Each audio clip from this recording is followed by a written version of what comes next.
presents Club Poker Radio. Une émission tout public, même pour les noobs, les nits et les sharks. Winamax présente Club Poker Radio. Et bien salut à toutes et à tous, c'est comment sur Club Poker Radio en direct comme toutes les semaines et en compagnie de Chichi. Coucou mon Chichi, comment vas-tu bien en cette journée de jeudi? Écoute, je vais extrêmement bien, excellente semaine, très beau mardi. Putain, beaucoup de... Voilà, tes semaines sont ensoleillées quand le Paris Saint-Germain gagne. J'ai vécu un mardi soir assez incroyable. Eh ben écoute, On a même gagné plein de thunes en plus. Hein? On a gagné des thunes, Ah ouais, le mec a même plus peur du fisc et tout, il est là, il balance. Ouais, façon, c'est je leur bon. donne des sous, je m'en fous. J'ai rien à foutre, Ah, c'est bon. On verra, on verra Non, dans 3 semaines quand tu, du coup... Je vous aime beaucoup. On sera en direct de Monaco quand il y aura le match retour. C'est vrai. Et tu sais, les gens qui nous écoutent, peut-être le match est déjà passé, ils sont déjà dans le futur, et ils savent déjà que ça a été une énorme journée, peut-être, mais peut-être pas. Cette semaine, nous avons le plaisir de recevoir Cécile Ticher-Fatine. Je me suis entraîné un peu à le dire. Hello, bravo. C'est bien Salut dit. Cécile. Pas écorché et tout, parfait. Ouais, voilà, après c'est un métier. Je vais dire Cécile, comme ça je prends pas de risque. Patrice, vas-y, j'essaye. C'est cher Fartine. Et voilà, écorché. C'est cher Fartine. T-shirt Non, il est Fartine. compliqué. À l'école, je connaissais toutes les lettres rapidement. Oui, mais il est jamais allé à l'école lui aussi. Donc, Ah bah. Ah ouais, ok. donc, Si, 2 mois, je crois. C'est pour allez, les papiers. tu sais Pour les quoi, papiers je vais te français. laisser. Ça compte. M papier. Ah, très bien. Tu peux présenter notre deuxième Ouais. invité. Il est plus Tu sais facile. qu'il fait pas trop longtemps les vannes sur les études parce qu'il sait qu'il a perdu. Donc, Ah d'accord. Bon, ça va. Il va nous sortir encore qu'il a fait une licence. Voilà. master, monsieur. Un master. Double un master licence en McDo, master. ouais, c'est ça. Allez, vas-y, présente notre deuxième invité. C'est plus facile à dire. Bonjour, Ulysse Harry. Bonsoir. Ah oui, bonsoir. Ah oui, bonsoir. Ah putain, pour une fois, j'aurais pu faire le lapsus. Bonsoir. Ouais, alors c'est vrai qu'on a commencé, Cécile, elle nous a tout gentiment amené plein de chocolat, plein de gâteaux, plein de trucs comme ça. Et puis après, elle s'est assise, elle a dit qu'elle avait jamais écouté l'émission. Elle a essayé de comprendre. Et de l'autre côté, on a On Ulysse, aurait il pu, est mais même tu pas vois. venu. Ulysse, il est même pas venu. Voilà. Ouais, Après, il est déjà venu dans les fauteuils il y a longtemps. c'est vrai. Je suis déjà venu, merci de le préciser, il y a de nombreuses années. Et j'étais pas là. D'ailleurs, j'étais pas là. C'était en 2017. Non, t'étais malade ou... je sais 2017, pas, 2018. Je devais être en je crois. Thaïlande. Je crois que j'étais en Thaïlande, moi. Switcher, les gars. T'étais invité avec Mercedes Hostie. Je sais plus, c'était en 2017, non? Ouais, ça doit être ça, je crois. Tout jeune. 2017 ou 2018. T'avais je pense. 19 ans, écoute. T'avais 19 ans. Et tu jouais déjà au poker. 2018. 2018. Oh, t'as pas beaucoup plus, hein. Non, 25. Quand même 6 ans. c'était il y Le a point 6 ans, positif, c'est que tu joues toujours. C'est que ça s'est quand plutôt même. bien Je joue passé. toujours. Ouais, Ça c'est- s'est ouais, pas en si général, mal passé. on peut pas tromper son monde. On peut pas tromper 1000 fois une personne, mais on peut. Ouais. Alors, Cécile, ça va? Est-ce que ça va bien? Moi, la chute, elle allait être géniale. Il y en Ben, avait je l'ai pas. Je l'ai pas. Il y en a pas. Ça va très bien Eh, pour vous. Bah écoute, on est très content de te recevoir Merci parce pour que l'invitation, c'est très bah, gentil. écoute, franchement, c'est pas très cher. Ça va. Ok, ça va. Franchement, on te reçoit toutes les semaines si tu veux. Avec quand tu viens, elle est venue avec du ruinard, elle est venue avec Du vin. du vin. Ah, ça fait longtemps que j'avais pas bu du vin à 16h. Ça fait longtemps que j'avais pas bu du vin. À 16h, virgule, à 16h. Ouais, on m'a Ouais. dit, on m'a dit, ils sont un peu alcooliques, donc si tu veux les mettre dans ta poche, tu ramènes de l'alcool. Eh ben, on t'a très bien conseillé. Ça, c'est quelqu'un qui connaît Tu très baisses bien. la tête. Non, mais parce que je me rends compte que je me. Ah non, ça va, Steven, il a un verre. Parce que j'ai dit, je bois que si quelqu'un boit avec moi, mais ça va, Steven, il a un verre. Je suis avec toi, Chichi, je suis avec Ouais. toi. Ah, voilà, ça Là, c'est bien. là, ça, c'est le bien. bois pas, le bois pas ce Bravo. verre. Le bois pas ce verre. On sait très bien ce que c'est les grinders avec ce verre jaune à côté de l'ordi.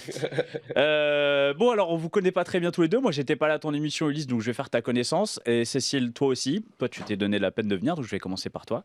Ok. Cécile, avant d'être joueuse de poker professionnelle, tu peux le dire parce que tu vis pas en France ou tu peux. Ah, je suis pas du tout joueuse de poker Ah oui, merde, c'est professionnelle. Si on me Donc demande, t'habites en France. Donc, Voilà, donc j'habite en France. Cécile, avant en tout cas de jouer au poker de manière amateur et en tout cas de bien performer, qu'est-ce que tu faisais et d'où tu viens, pourquoi, Quelle est comment? ton histoire? Alors, mon histoire, moi je viens de la restauration.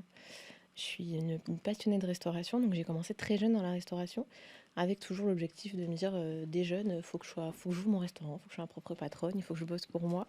Et donc j'ai commencé très tôt, j'ai gravi les échelons dans la restauration, et puis de facto, j'ai ouvert mon restaurant il y a quelques années. Ok. Et Voilà, donc moi je viens de la restauration et pas du tout du poker. Félicitations. Restauration / téléphone rose quand même.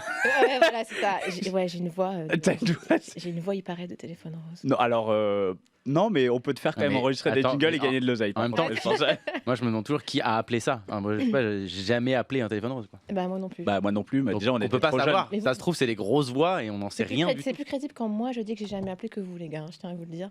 Il y a plus de crédibilité. Non mais c'est trop cher et tout est gratuit. Vraiment, ici j'assume 100% de tous les trucs que j'ai fait dans ma vie. Bon, on n'a plus le choix maintenant depuis des années, tu sais. En général, c'était trop cher le téléphone rose, ça coûtait 3 francs la minute, tout ça. C'était horrible, c'était comme le Minitel rose avant, c'était...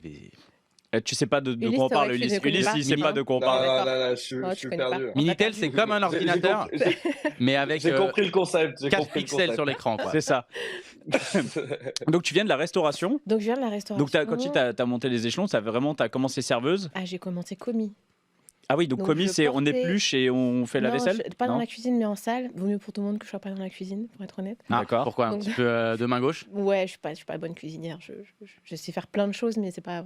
Donc dans ton restaurant, on mange bien quand même. On mange très bien dans le restaurant parce que je ne suis pas en cuisine, mais en salle. Donc on est bien accueillis, on mange bien. C'est pas mal quand même. Pas mal. Juste, il est où ton resto? Tout de suite, on fait la pub. Il va être, parce que je suis en train d'ouvrir une grande brasserie qui va être à Villecrène. Je sais pas si vous connaissez, derrière Créteil, Bonneuil.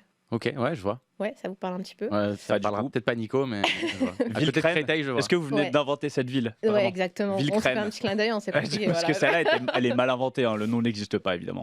Donc ouais, dans Villecrène, grande brasserie sur la place de la mairie qui va être hyper sympathique. Voilà. Et qui s'appellera chez Cécile? Non, juste. Juste. Ouais, juste. D'accord. Il n'a pas de prénom. Juste le blanc. Il n'a pas de prénom. Exactement, il a compris. Ah, t'as la rêve quand même, Ulysse. T'es pas si jeune que ça. Attends, j'ai des rêves. T'as la rêve.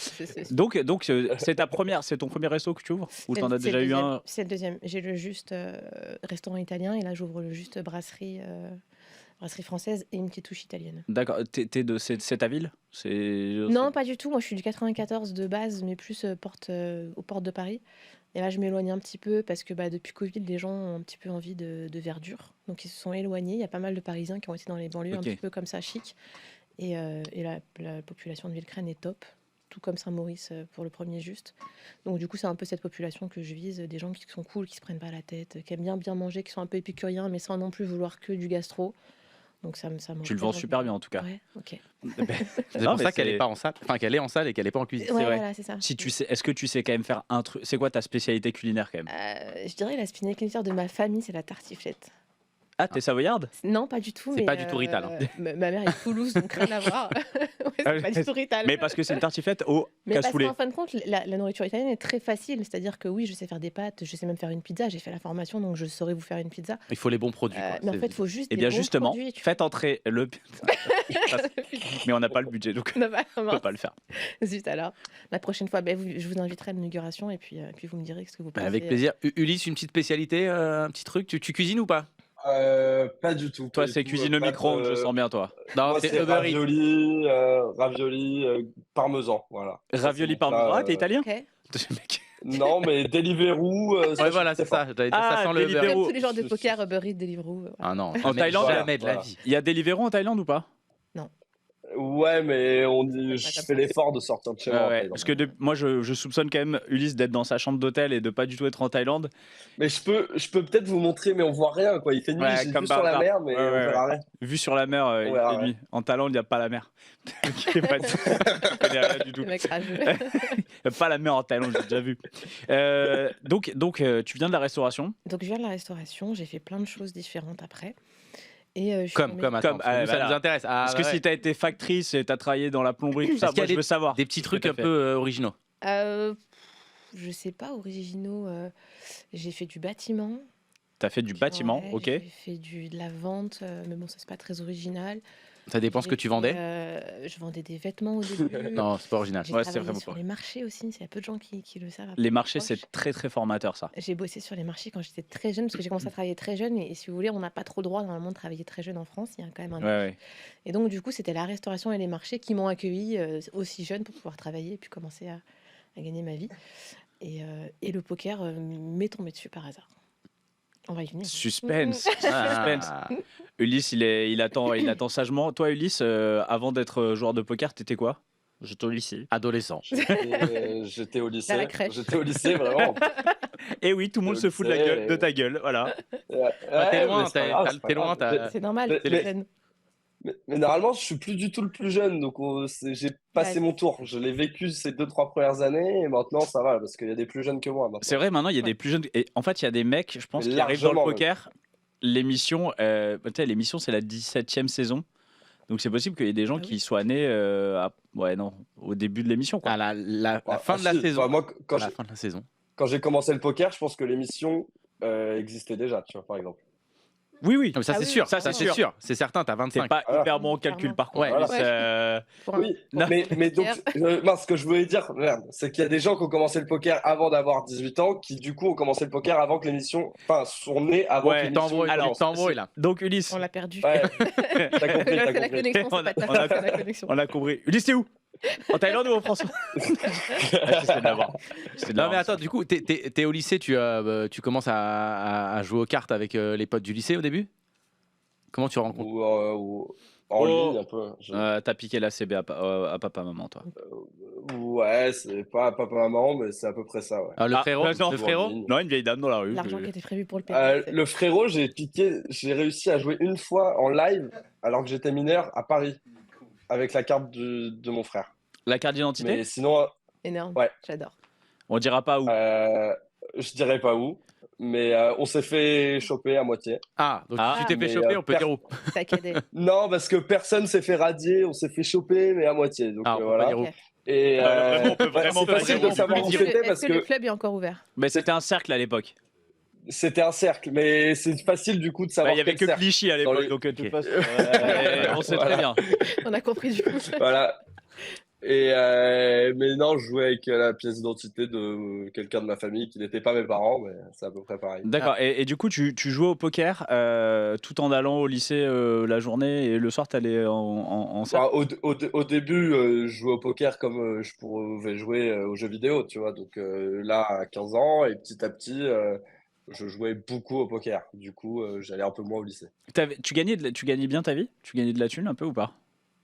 Ma dernière année de lycée, j'allais plus au lycée, je gagnais déjà pas mal d'argent. Et du coup, ça fait quoi d'avoir Moi, j'ai jamais connu ça, d'avoir plein d'oseille quand t'as 17 ans. Ouais, mais c'est ça, c'est peut-être le pire moment de ta vie, avoir de l'oseille. Moi, j'ai toujours été assez tranquille, jamais fait trop de dingueries. Franchement, je faisais rien de plus, juste... je déjeunais et voilà. Enfin, je faisais rien de. Je déjeunais, le mec, le bas là. Non, il envoie du rêve. Toi, t'envoies du rêve quand même, hein? Non, mais tu vois, où mes potes galéraient avec 4 euros pour déjeuner, moi j'allais bouffer au resto pour 20 euros, mais j'ai jamais fait de. À l'époque, c'était vraiment tranquille. Moi, t'allais pas en club. Ouais, t'étais pas un sputard. Ouais. Non, pas trop. Mais non, mais surtout, je kiffais ça. Je jouais tout le temps et le but c'était de grind et de monter de la roll et machin. Ouais, t'avais que ça en tête. T'avais vraiment que le poker en tête. Ouais. Tu pensais pas. Et du coup, pas trop de spio. T'as fait des études après le lycée ou t'es directement. Non, j'ai arrêté. J'ai fait 2 ans de j'étais au Wizard, après j'ai fait 1 an de. Ouais, t'es. Ouais, rien parti à Londres à 18 ou 19 ans. Ah oui, on avait déjà peur du fisc à l'époque. Donc on est déjà. Moi j'ai toujours été assez sérieux là-dessus. En tout cas, direct, je me suis barré. Après, quand tu choisis Londres en première destination, généralement, c'est que l'oseille rentre bien. Sinon, tu choisis Malte. L'histoire s'est pas aussi bien passée que ça. Parce que j'ai fait Londres 1 an, 6 mois, 1 an, ça s'est pas bien passé. Après, j'ai fait mal. Et après, j'ai fait mal. Et maintenant, je suis en Thaïlande. C'est la descente. Non. Après, j'ai fait Malte 1 an et là, ça fait 4 ans et quelques que je suis à Londres. Et normalement, quand ça se passe, après, quand est-ce que tu penses revenir en France? Pas tout de suite. Jamais. Pas tout de suite.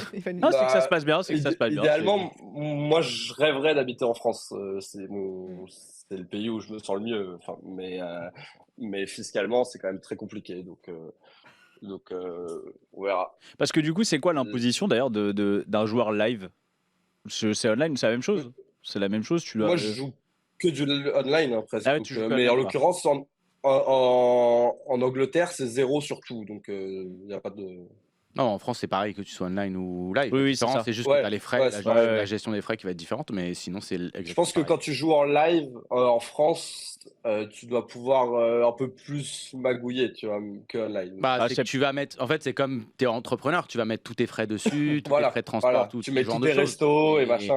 En même temps, ça fait partie du truc, quoi. En tout cas, Chichi, toi, tu le fais pas. Voilà, toi, t'es cadre, t'es calé, voilà. Non, mais moi, je le fais, mais c'est légal en fait. C'est légal. C'est pas du tout illégal. essayer de te sauver. Mais non, comme tous les auto-entrepreneurs et entrepreneurs le font. Non, les auto-entrepreneurs ne vont pas le tu faire. peux pas. Tu peux pas mettre Tu peux pas mettre de frais, tu peux pas défrayer quand tu es auto-entrepreneur. C'est sur ton chiffre d'affaires global. Ça, on est un petit peu passé sur Capital. On est sur Jonathan Capital. Un petit peu fait contrôler. Vous allez nous perdre, ça baille dans le public. Tu vas voir, attends que ça parle poker, tu vas voir comment ça va bailler. En général, quand ça parle poker, ça part. Ça part. Tout le monde comprend, pour l'instant, tout le monde comprend. Cécile, et toi, on va pas du tout parler de ça, mais par contre, juste ta rencontre avec le poker, comment ça t'est tombé dessus? Vu que c'était original, apparemment. Ouais, on a 3 minutes. Allez, c'est parti. On n'a pas tout le temps que tu veux. Alors là, vraiment, moi, mon train, il est à 20h30, donc tu peux y aller. T'as le temps. Tu te train? Moi, je prends pas le RER, je trouve que c'est. Moi, je préfère prendre le train. T'habites pas à Paris même, ça t'habite beaucoup plus loin. Je peux pas en parler. Et du coup, tu prends le train. Je peux pas le dire. Il faisait moins 5 degrés ce matin chez lui. Il faisait moins 5 degrés, je te donne. C'est une destination. Tu vois le Seigneur des Anneaux, tu vois le Mordor, c'est derrière. C'est après. S'il te plaît, Saint-Pierre-du-Péret, tu vas pas nous. Balance pas mon blaze à la putain. Je sais pas. J'habite à Paris. Sarcelles. J'habite à Paris, moi. Je viens de Sarcelles, moi. C'est loin, Sarcelles. Je suis né là-bas, moi. Bon, alors. Cécile, ça t'est tombé dessus comment? Ouais, ça m'est tombé dessus. J'étais en vacances à Royan. Tout le monde connaît Royan. Tout le monde, si tu le sais. sais. Oui, Royan. Ok. J'étais en vacances à Royan en famille. Et Royan, à passer un certain âge, il n'y a plus grand-chose à faire le soir. Les boîtes, la moyenne d'âge, c'est 15-16 ans. Donc bon, là, j'en avais 19.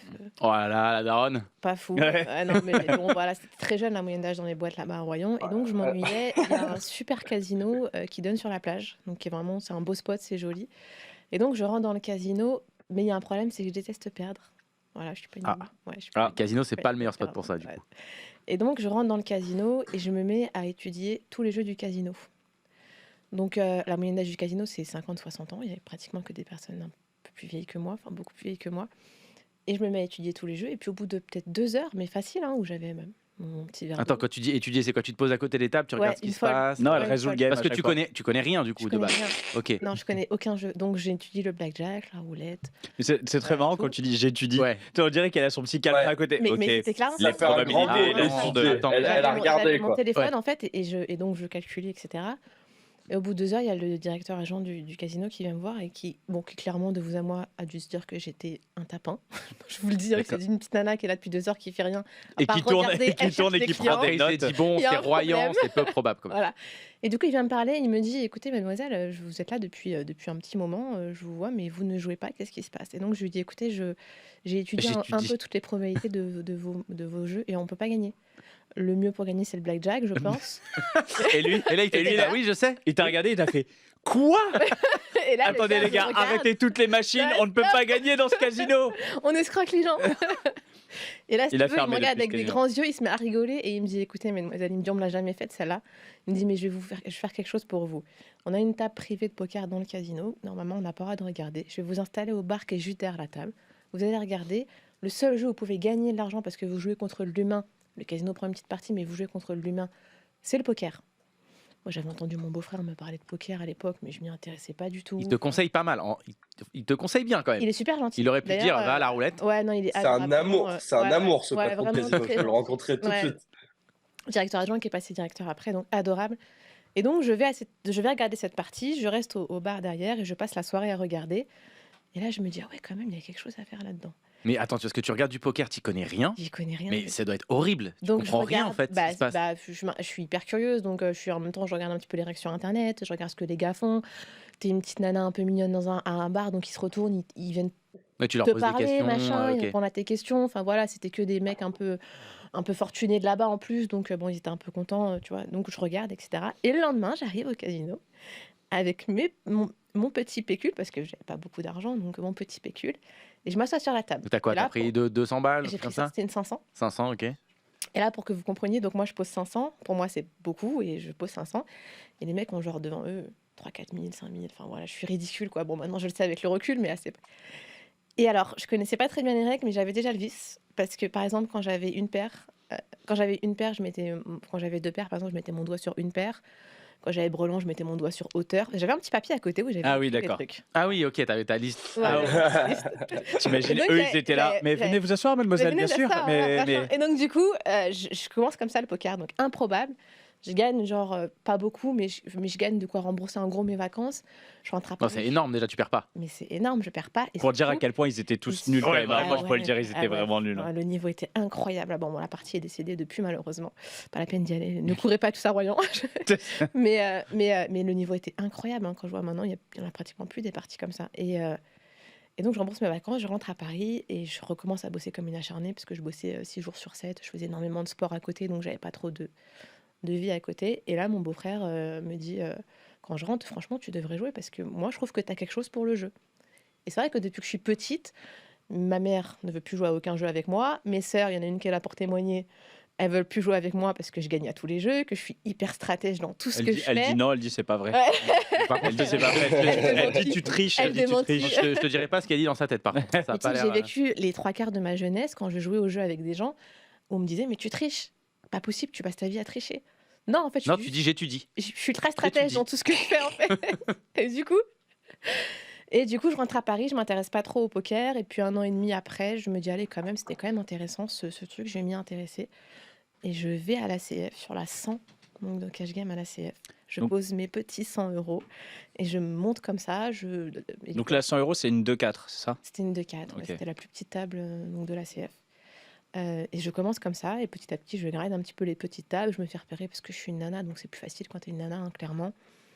Je fais partie d'une team qui était la Team Ladies à l'époque. La Team Ladies. Ouais, la Team Ladies de Roger Rabigian. Ah oui, de Roger. Oui, ok. Ah oui, il y avait, c'était les... Il y avait je vais te dire, j'avais Aurélie avec moi. C'est là-bas que j'ai connu Aurélie Réa. Aurélie Réa. J'ai gardé en copine depuis, que j'adore. Et donc, je commence comme ça. Et là, en fait, je découvre les voyages. Et en fait, ce qui m'a fait rester dans le poker, c'est clairement les voyages. C'est-à-dire que je me dis, attends, tu voyages, tu kiffes, tu vois plein de pays différents, tu gagnes correctement ta vie sans charbonner, parce que moi, je travaillais, il faut savoir que je quittais chez moi, il était 5h30 du matin, je commençais mon service, je rentrais chez moi, il était 18h. Oui, la restauration, c'est dur. J'allais au sport jusqu'à 22h, j'enchaînais, je travaillais le week-end sur les marchés, donc j'étais une vraie bosseuse. Et là, je me dis, mais attends, t'as quand même gagné en 10 jours de vacances ce que tu gagnes en 1 mois. Tu peux voyager avec ça. Et là, je me suis dit, allez, feu, je me lance dans le poker. Et donc, t'as quitté ton taf? Et donc, j'ai arrêté la restauration. Putain, c'est un gros pari quand même. Ouais, j'ai arrêté la restauration. Bon, après, je peux reprendre à tout moment la restauration, c'est ça qui est bien. Elle avait encore son papier sur la table. J'avais encore mon papier sur la table. Ça. Et voilà, donc c'est vraiment le poker qui m'est tombé dessus plus que moi qui suis arrivée dans le poker. Mais alors là, quand tu lances, parce que tu dis je joue au poker et je voyage, etc. Ouais. On connaît beaucoup de joueurs qui disent ça, mais au final, ils passent leur vie que dans le case et ils voient rien d'autre que le casino. Pas du tout. Toi, t'en profites quand même pour bouger. Alors, pour le coup, je suis une vraie épicurienne, mais au sens propre. Donc j'aime les bons restaurants, j'aime les beaux endroits, j'aime visiter quand je vais quelque part. Et pour le coup, tous les voyages poker que j'ai faits, et d'ailleurs je me rappelle à l'époque de la Team Ladies, c'est pour ça que je voyageais pas forcément en même temps que les filles, c'est parce que j'arrivais tout le temps avant ou après. Parce que je me dis, attendez, l'événement il dure 1 semaine, vous allez nous forcer à jouer tous les jours. Moi, je veux visiter le pays en fait. Vous alliez beaucoup à Marrakech quand même à l'époque? On allait beaucoup à Marrakech. On a fait Marrakech, on a fait Chypre, on a fait la Bulgarie, on a fait quelques destinations un peu comme ça. On a fait Madagascar qui était un peu fou comme destination. C'est tout là où Roger avait un peu ses partenariats. T'as fait beaucoup Dakar aussi. T'as beaucoup. Alors, c'est après, Dakar, on voit que c'est venu après. C'est après, ouais, c'est venu bien après Dakar. C'est-à-dire qu'au début, quand j'ai commencé à jouer, bon, alors moi de base. Comme tu n'as pas étudié ton sujet, je te le dis, je suis joueuse de cash game. Alors, premièrement, elle a envoyé toutes les réponses aux questions en retard. Je suis arrivée, il m'a dit, mais tu joues pas en cash, toi, de toute façon? Ok, gars. Elle a bien étudié son sujet en arrivant. Elle m'a dit, c'est ça, c'est tour de table ici? Oui. C'est lequel des deux le Elle a dit, j'ai écouté une émission, je vous avais jamais écouté. Du coup, j'ai écouté une émission. T'étais avec ton chat et tu partais à Vegas. J'ai dit, ah bah non, c'était pas une émission, c'était un vlog. Non, mais. Si t'attaques, on va contre-attaquer fort. Ah, mais avec grand plaisir, allez-y, il y a un petit peu de punchline, je suis ok. Et donc t'es joueuse de cash game? Donc de base, moi j'étais joueuse de cash game, je m'intéressais pas du tout au tournoi. Et c'est vraiment la Team Ladies qui a fait que je rentre un petit peu. Parce qu'en fait, les buy-in étaient payés, donc c'était un peu débile de dire non. Donc je rentre dans les tournois, je commence à m'intéresser aux tournois, mais sincèrement, ça a toujours été le cash game mon vrai kiff. Et avant Covid, j'arrête le poker. Parce que je me consacre à l'ouverture de mon restaurant, à d'autres business que je lance, et donc du coup j'arrête. Donc tu ouvres c'est juste avant le Covid Non, j'ai ouvert mon restaurant il y a 5 ans, donc c'est un peu avant Covid. Ok. C'est quand même pas la période, ça va pas être la période de Jojo pour la restauration, quoi. Nous, on a cartonné pendant le Covid. Ah ouais? C'était incroyable. Si le Covid avait pu durer 4 ans, C'est marrant parce qu'au Mais non, poker, parce on que pense la même chose. Mais parce que tu étais fermé. C'est Parce à la qu'on était- réouverture que tu as Non, explosé. on était fermés, mais on faisait à emporter et livraison. Ah, oui, ok. Et ben oui. on était un des seuls restos des villes. Donc voilà, moi j'étais à Saint-Maurice, donc Saint-Maurice, Vincennes, machin, etc. Tout le monde n'avait pas Uber Eats et Deliveroo, nous on les avait déjà depuis longtemps. Et quand les gens ont voulu ouvrir, donc c'est une petite parenthèse pas très intéressante, désolé, mais quand les gens voulaient ouvrir des comptes, il fallait 2-3 mois d'attente. Et nous on était déjà ouverts sur toutes les plateformes et on a cartonné. Donc bon, voilà. Donc c'était top, le Covid. Ça roulait très bien. Personne ne pouvait sortir. Non, mais du coup, t'as pas de service à faire en Pas de service à salle. faire en salle. On travaillait, nous, avec mon associé. Je suis associée avec une amie d'enfance. Donc voilà, on travaillait, nous. On l'embrasse. Voilà, on l'embrasse. Des bisous. Des gros bisous de Jennifer. Ah, mais c'est Jennifer. Et ouais, c'est Jennifer. Ah, bah, On l'adore, on l'embrasse. Jennifer. Après, on embrassera Voilà. Guillaume du Padel tout à l'heure. Ah aussi, ouais, et, va arriver, Guillaume. on embrasse toute la On vous face, dit c'est pour bon. les fans de padel, on va parler padel. va parler on padel. Là, il y a du gros level. On va parler Ouais, raquettes, on va parler balles et. Ça va y aller. On a et vitres. Ulysse Harry avec nous, on va parler paddle. Les top 200 français. Ah ouais, incroyable, j'ai appris ça. Ils sont 200 à jouer aussi en même temps. 215. Enfoiré. C'est ça. Ulysse, il attend sur moi, il en peut plus là. Ouais, Ouais, faire padel, T'inquiète, on arrive, Ulysse. Ça arrive. Donc voilà, je disais quoi, je sais plus. Tu disais que non, t'avais cartonné, le Covid, que ça avait super bien c'était qu'au Covid, Ouais, t'avais le arrêté. Covid, c'était T'avais bien arrêté le passé, donc poker. j'arrête le poker, je me consacre au business. Et, Parce que le poker, tu faisais je exclusivement reprends- du live. Je faisais pratiquement que du live cash game. Donc Ouais. tu peux pas mixer les deux, c'est impossible quoi, niveau Compliqué. emploi du temps. Et je reprends après Covid un petit peu, mais je suis toujours pris par mon association caritative, je suis prise par la restauration, je suis prise par d'autres business que je monte parce que j'ai envie de faire plein de choses et que je suis un peu hyperactive dans l'âme. Donc je suis un peu prise par tout ça, je reprends pas très sérieusement et puis je reprends par le live et je suis invitée en Afrique pour jouer. Là où je savais pas du tout qu'il y avait des grosses parties qui se jouent en Ouais, Afrique. Dakar, ouais.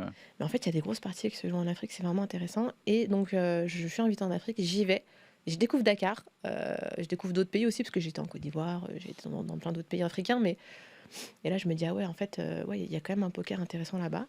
Et je vais jouer les parties de KGM là-bas, et je vais jouer les tournois aussi. Ils font un WSOP. Je trouve ça extraordinaire qu'ils aient réussi à ramener un WSOP à Dakar. Je trouve ça extraordinaire. D'ailleurs, ils doivent en refaire un l'année prochaine, et j'espère, parce que Ça s'était bien passé il la faudra première y fois. aller. Et ça s'est plutôt bien passé la première fois, donc ouais. D'ailleurs, on va en parler juste après. Après. C'est un petit teasing parce que ça s'est bien passé. Ta-na-na-na. Et toi, Ulysse?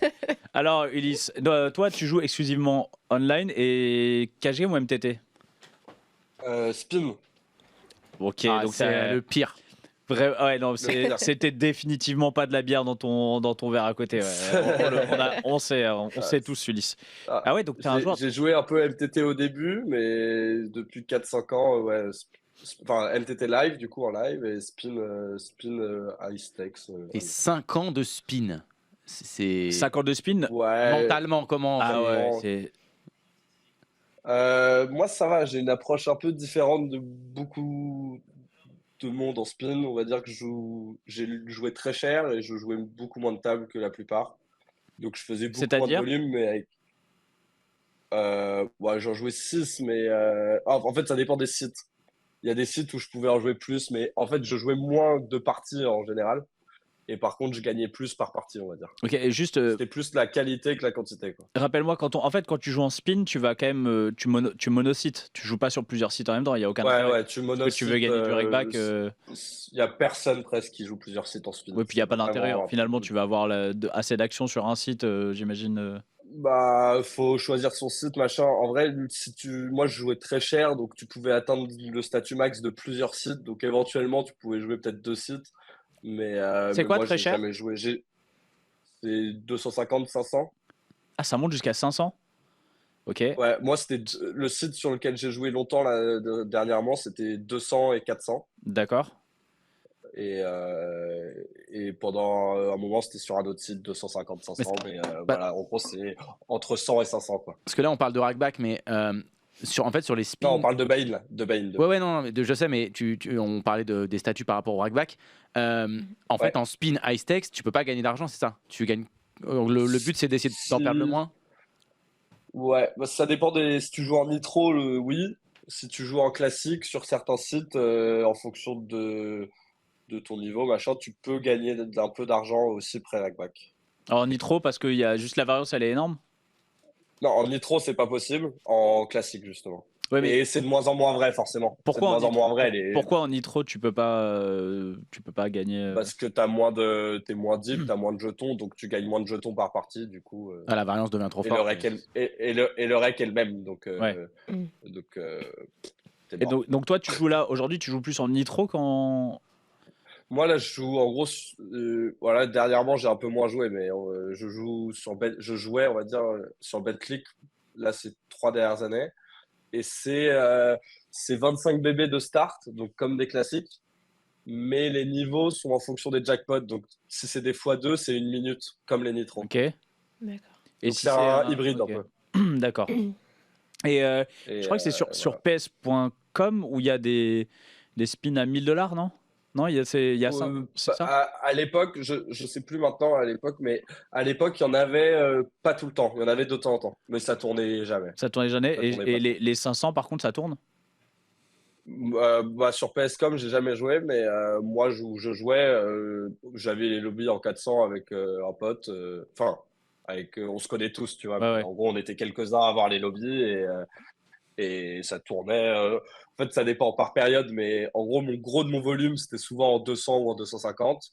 Et tu as au moins une table ouverte en 400 ou 500, et de temps en temps, ça tourne et t'en ouvres plus, quoi. Ok. Et ça donne quoi les swings journaliers en 400, 250, tout ça? Je sais pas, 10, peut-être le plus gros, peut-être Ouais. 15. 10-15K, plus ou moins 10-15K, quoi. Ouais, bah plus tu peux faire un jackpot, donc Ouais. c'est un peu voilà, mais en moins, on va dire. En Et moins, ça doit être ça. tu rencontres pas tout le temps les mêmes joueurs en spin aussi cher?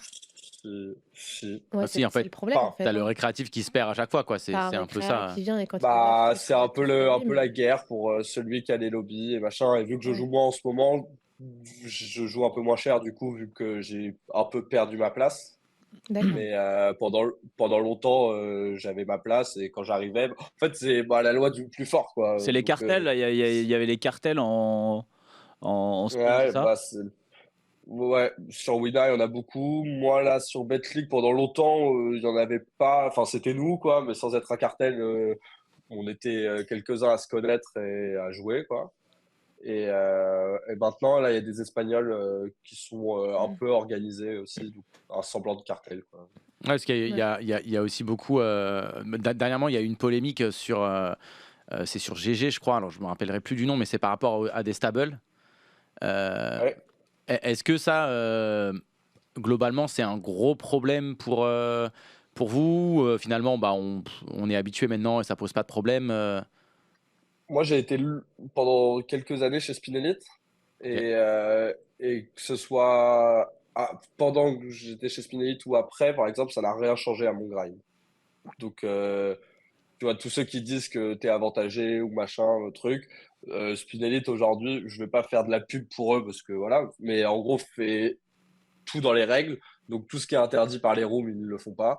Et donc voilà, quoi. Et Il y a une question de Race for Brock qui nous dit l'intérêt de jouer ces buy-in de spin, c'est quoi? L'intérêt de jouer contre des bots. Est-ce qu'il y a beaucoup de bots qui peuvent jouer en spin? ça peut. À l'époque, enfin, là, vu que je te disais récemment, je joue un peu moins cher, je pense qu'il n'y en avait pas. Et comme on disait, le field est hyper petit. Donc, si tu as des suspicions sur un mec, tu vas très vite, à la rigueur, le savoir, et tu peux demander à une room de vérifier, tu vois. Non, au final, il y a moins de Mais, risques sur les high stakes, généralement, parce que vu que le field est plus petit sur les petites rooms, la sécurité est plus faible de base, mais si les joueurs sont malins et machin, tu vois, nous, on pouvait éventuellement, si on avait des doutes, envoyer aux autres règles qui jouaient, enfin, contre qui on jouait, mais du coup, si on avait des suspicions sur le même joueur. Et, et voilà. Je pense que des bots, il n'y en avait pas vraiment. En tout cas, des bots GTO, il n'y en avait pas, mais il pouvait y avoir des mecs qui monotablaient, qui prenaient toute leur time bank et étaient sur Wizard en même temps. Mais ça, en fait, le Pads, je sais pas si vous voyez Pads, Ouais. l'expliquait très bien en MTT, qu'un mec qui est, par exemple moi, on va dire, qui suis, on va dire, bon, un règle va être content que je monotable en utilisant GTO Wizard plutôt que je joue 8 tables en étant bon. Ouais, bien sûr. Bien sûr, ouais. Parce que, voilà, donc en fait, ça dépend. Si le mec, c'est un fiche et qu'il utilise GTO Wizard en monotabling, c'est chiant. si c'est un reg, qu'il le fasse en vrai. Ouais, Alors, il est juste con, quoi. Tiens, Et de mémoire, on a eu des doutes sur un reg qui faisait ça. Et, on s'en fout un peu. Quand tu joues en spin, alors ça va être même la même question pour toi, Cécile. C'est un petit peu sur l'aspect mental, puisque pour moi, j'ai l'impression que si on joue en spin, on devient fou. Comment tu gères le fait, comment tu gères mentalement de faire des sessions longues, de perdre enfin, globalement, tu vas perdre beaucoup? Non, non, pas trop. Non, en fait, en plus, nous, sur Betclic, le regback, tu l'as en continu. C'est-à-dire que tu peux l'avoir tout de suite, quoi. Tu l'as tout de suite, c'est par tranche de 25 ou 50 €. Donc en fait, déjà, avant, je jouais sur partie. Et sur partie, on avait le regback à la fin de la semaine et une partie à la fin du mois. Donc là, par contre, on dropait tout le temps. Et c'est un peu plus dur à vivre. Mais honnêtement, quand tu sais ce que tu fais, franchement, la roll, ça m'a jamais... Ok, et du coup, mentalement, tu dirais que t'es très bien, c'est quelque chose que tu as bossé ou pas du tout? J'ai fait quelques coachings mentaux avec le coach mental qu'il y avait chez Spin Elite. Et sinon, c'est qui? C'est Itaka? à part. Non, c'était pas du tout Itaka. Non, Alex. Ah, Alex. Fantôme. Ouais, bien sûr, Fantôme qu'on embrasse. Ouais. Alex qu'on a déjà reçu plusieurs fois dans l'émission. Qui fait du rap. Lui, j'avais fait des rap. C'est vrai qu'il fait du rap. J'avais fait quelques trucs avec lui, mais vraiment très léger. Et sinon, globalement, j'ai jamais été trop sujet au tilt, jamais pété de souris, d'écran, machin. Je suis assez zen. Cécile, toi? Et je suis d'ailleurs, c'est le seul truc où je suis zen. Pour revenir, on en parlera plus tard. Du paddle, les autres on va parler du paddle. Si on joue au paddle, je peux fissurer. Mais dans pas le sport, tu pètes des cases. Tu pètes des souris au paddle. Moi, j'ai un petit rythme, je pense que Cécile, c'est l'inverse. Je sens c'est plus nerveux. Je sens c'est plus nerveux. Ouais, Cécile, je sens qu'il y a une voix intérieure qui est beaucoup trop posée et que ça bouillonne. Chichi, t'as vraiment une bonne lecture sur les gens. Non. Parce que pas du tout. Pas du tout. Tu vois, je suis une énorme merde. Elle tilte pas, moi. Et franchement, je suis pas joueur de poker. Je suis assez calme, au contraire, je suis souvent la force tranquille, je suis assez calme au poker. On peut me parler en général quand je viens juste de bust. Je peux faire des interviews, j'ai pas de souci avec ça. Je vais être énervée si j'ai mal joué et que je vais m'en vouloir. T'en veux à toi. Et du coup, je vais être énervée et là, il faudra peut-être me laisser un petit temps au moins de digérer mon erreur et puis de l'assimiler et de la repenser parce qu'on fait tout ça, on repense tout ce qu'on fait. Mais non, je suis assez tranquille. Je crois qu'en des années de poker, j'ai dû m'énerver peut-être 2 fois en table, assez sérieusement, parce qu'on m'a manqué de respect, mais sinon pas de... Ah oui, pas pour le jeu, quoi. Non, pas pour le jeu. Non. Au contraire, Vas-y, qu'est-ce qu'ils t'ont dit, les gros lourds? Qu'est-ce qu'il a dit, le gros lourd, là? À Aix, la dernière fois... Voilà, pour l'instant, c'est bon, ça colle avec Sud de France, ok. Ouais, les clichés. La dernière fois, j'arrive à une table d'une autre table, et il y a un mec qui commence à me trash talk que je connaissais pas, ni Dave, ni gratuit, juste arrive. Et en fait, je m'assois et il se passe un coup où il est pas dans le coup. Et il veut voir les mecs, non, il veut voir les cartes du mec qui est dans le coup. Le gars lui dit non, le croupier met un temps d'attente fou. On est en turbo pour qualif pour le main. Et je dis au croupier, est-ce que vous pouvez dealer? Et là, le gars commence à me trash talk, genre super méchamment, genre ouais, tu fais ta princesse, t'arrives à la table, tu fais ta princesse. Et c'était hyper déplacé. Et donc, je l'ai remis en place. Assez méchamment, et je suis pas méchante de nature, donc ça m'a un peu blessée et j'en ai un peu parlé après. Ouais, après ça met une ambiance de merde. T'es plus dans ton A-game. Franchement, en France, j'ai pas trop l'habitude de tomber sur des mecs un peu cons comme ça. J'ai plus l'habitude, désolée avec les Russes, je peux balance. Les Russes, ils n'écoutent pas. C'est bon. Ouais, c'est bon, les Russes n'écoutent pas. Les Russes, certains Asiatiques, des fois, qui sont un peu chiants en cash game.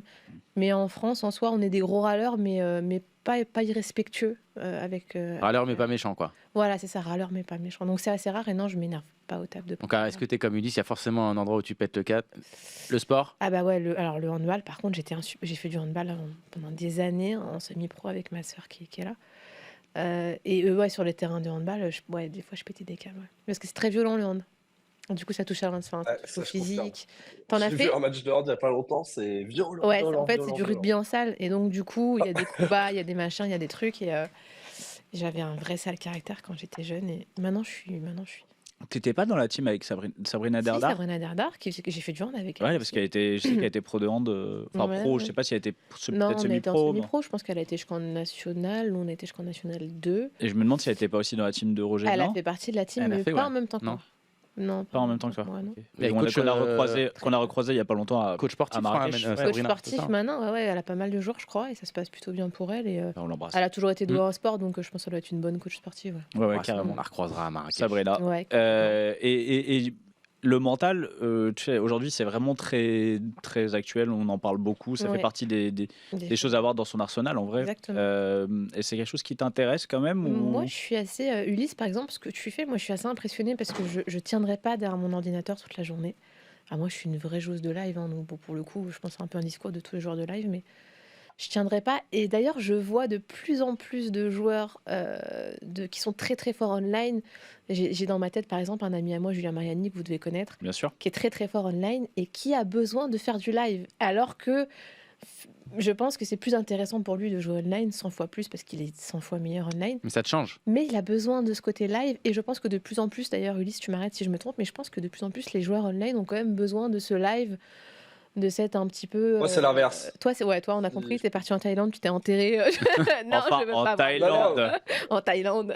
Non, mais je pense que... Moi, j'ai beaucoup joué de live depuis toujours. Vraiment, à 18 D'accord. ans, j'ai joué beaucoup de live et j'adore le live. Mais ça a plus tendance à me faire fissurer à jouer en live que de jouer online. Et t'as pas besoin de t'aérer en te disant je fais un event en live, j'ai besoin de m'aérer la tête, de voir un peu des gens, tu vois, ça quoi. Si, why not, mais en fait, si j'ai envie de m'aérer, j'ai pas envie de jouer au poker, tu vois. Ouais, non, moi je parle dans le poker, je parle de t'aérer, mais tout en restant dans un côté professionnel, évidemment. Si, ça m'arrive, tu vois. Je suis à Paris, il y a un FPO, machin, je vais aller le jouer plus pour jouer à un autre truc, tu vois. Mais c'est plutôt, moi, genre, jouer en live, en MTT, attendre 4 heures, jouer demain, me faire embrouiller parce que le mec à côté, il a pas assez de place. Le mec qui joue en spin. Ouais, c'est ça, t'imagines la rapidité du déjà, truc. Déjà, ça fait un tour, il en peut plus. Il a time UTG dès qu'il a reçu les cartes, c'est clair. Surtout avec la mode qui est d'attendre à chaque fois 10 ans quand t'as tes cartes, tu sais que tu vas passer, mais quel enfer. Mais par contre, moi, je suis très long à jouer en live parce que j'ai l'impression que je passe tellement mon temps à attendre que quand je joue une main, du coup, j'ai envie de profiter. Voilà. Et j'ai tellement pas l'habitude d'avoir vraiment du temps pour réfléchir. Nous, quand je joue online, là, il y a 15 secondes sur lequel je joue sans time bank. Ah ouais. Donc c'est 15 secondes net.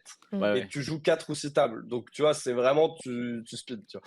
Donc quand je joue en live, moi, j'ai tendance à prendre beaucoup de temps, mais par contre, ça peut me faire fissurer. Là, je donnais l'exemple du FPO, mais je crois que c'était ça, là, il y a quelques mois, je jouais à FPO, je suis arrivé, ça a duré 4 heures, j'ai failli me battre 2 fois avec le même mec parce qu'il était... Attends, vas-y, raconte. Pour placer ses jambes. Ouais, chichi, non, rien. Les yeux, j'ai un mec, un nerveux, on était descended, et voilà, un nerveux qui n'avait pas de place pour s'asseoir, et le mec m'a... Il s'est assis sur toi. Je sais pas... Non, mais le mec a pété un plomb complet. Je peux te dire que je suis rentré chez moi, j'étais là, mais je suis pas prêt de revenir jouer en live à Paris d'aussitôt. Ouais, bon, après, il y a des imbéciles partout. Et moi, pour revenir sur le live, il y a beaucoup aussi de joueurs online qui vont aller jouer en live pour jouer plus cher, parce que tu joues une table. Et en général, on entend aussi, par exemple, pour les parties de cash game, qu'il y a des plus belles parties de cash game en live, il faut les trouver. Mais tu parles des plus belles parties plus chères. Est-ce qu'on va pas aussi jouer en MTT live pour avoir un petit peu, alors je mets des grosses guillemets là-dessus parce que pour moi, au-delà du one time, voilà exactement, une reconnaissance un peu du milieu, une espèce de légitimité qui, on le sait tous, sur un tournoi n'a pas de valeur parce que tout le monde peut gagner un tournoi. Dire, moi pas du tout pour le coup. Est-ce qu'il n'y a pas un peu ça pour les joueurs online, tu vois, de se dire, bah en fait, il y a des mecs, avant c'était beaucoup les joueurs de cash game, maintenant il y a pas que ça, mais on disait, mais attends, moi je gagne 10 fois plus que, mais par contre personne me connaît, personne... Peut-être, alors moi la transition cash tournoi, je l'ai faite parce que j'ai arrêté la compétition sportive à haut niveau juste avant Covid, donc le handball, et du coup j'étais en manque de compétition, mais vraiment, c'est-à-dire que je me disais, mais qu'est-ce que je vais refaire comme sport pour retrouver de la compétition intéressante, machin, etc. Et je me suis dit, bah en fait, t'as un sport parce que pour moi le poker ça reste du sport, il y a un débat dessus, mais ça reste du sport. En fait, tu as un sport que tu connais déjà, qui est plutôt pas mal, et il y a de la compète. Et c'est ça qui m'a vraiment attirée vers les tournois en me disant, j'étais en manque de compétition dans ma vie et de cette adrénaline, un peu de la compète, etc. Comment je la retrouve ? Que tu as beaucoup moins en cash game. T'as arrêté le cash game depuis ? Ou tu continues un peu ? Je joue assez rarement. J'habite en France, hein, ouais, j'habite en France. Je joue assez rarement. Ouais, t'as compris le message. Globalement à l'étranger. Voilà. C'est quand tu jouais à l'étranger en cash game en tant que dilettante, c'est quoi les parties les plus chères que tu as jouées ? Les parties les plus chères que j'ai jouées, 200, 400, 800. En euros ou en dirhams?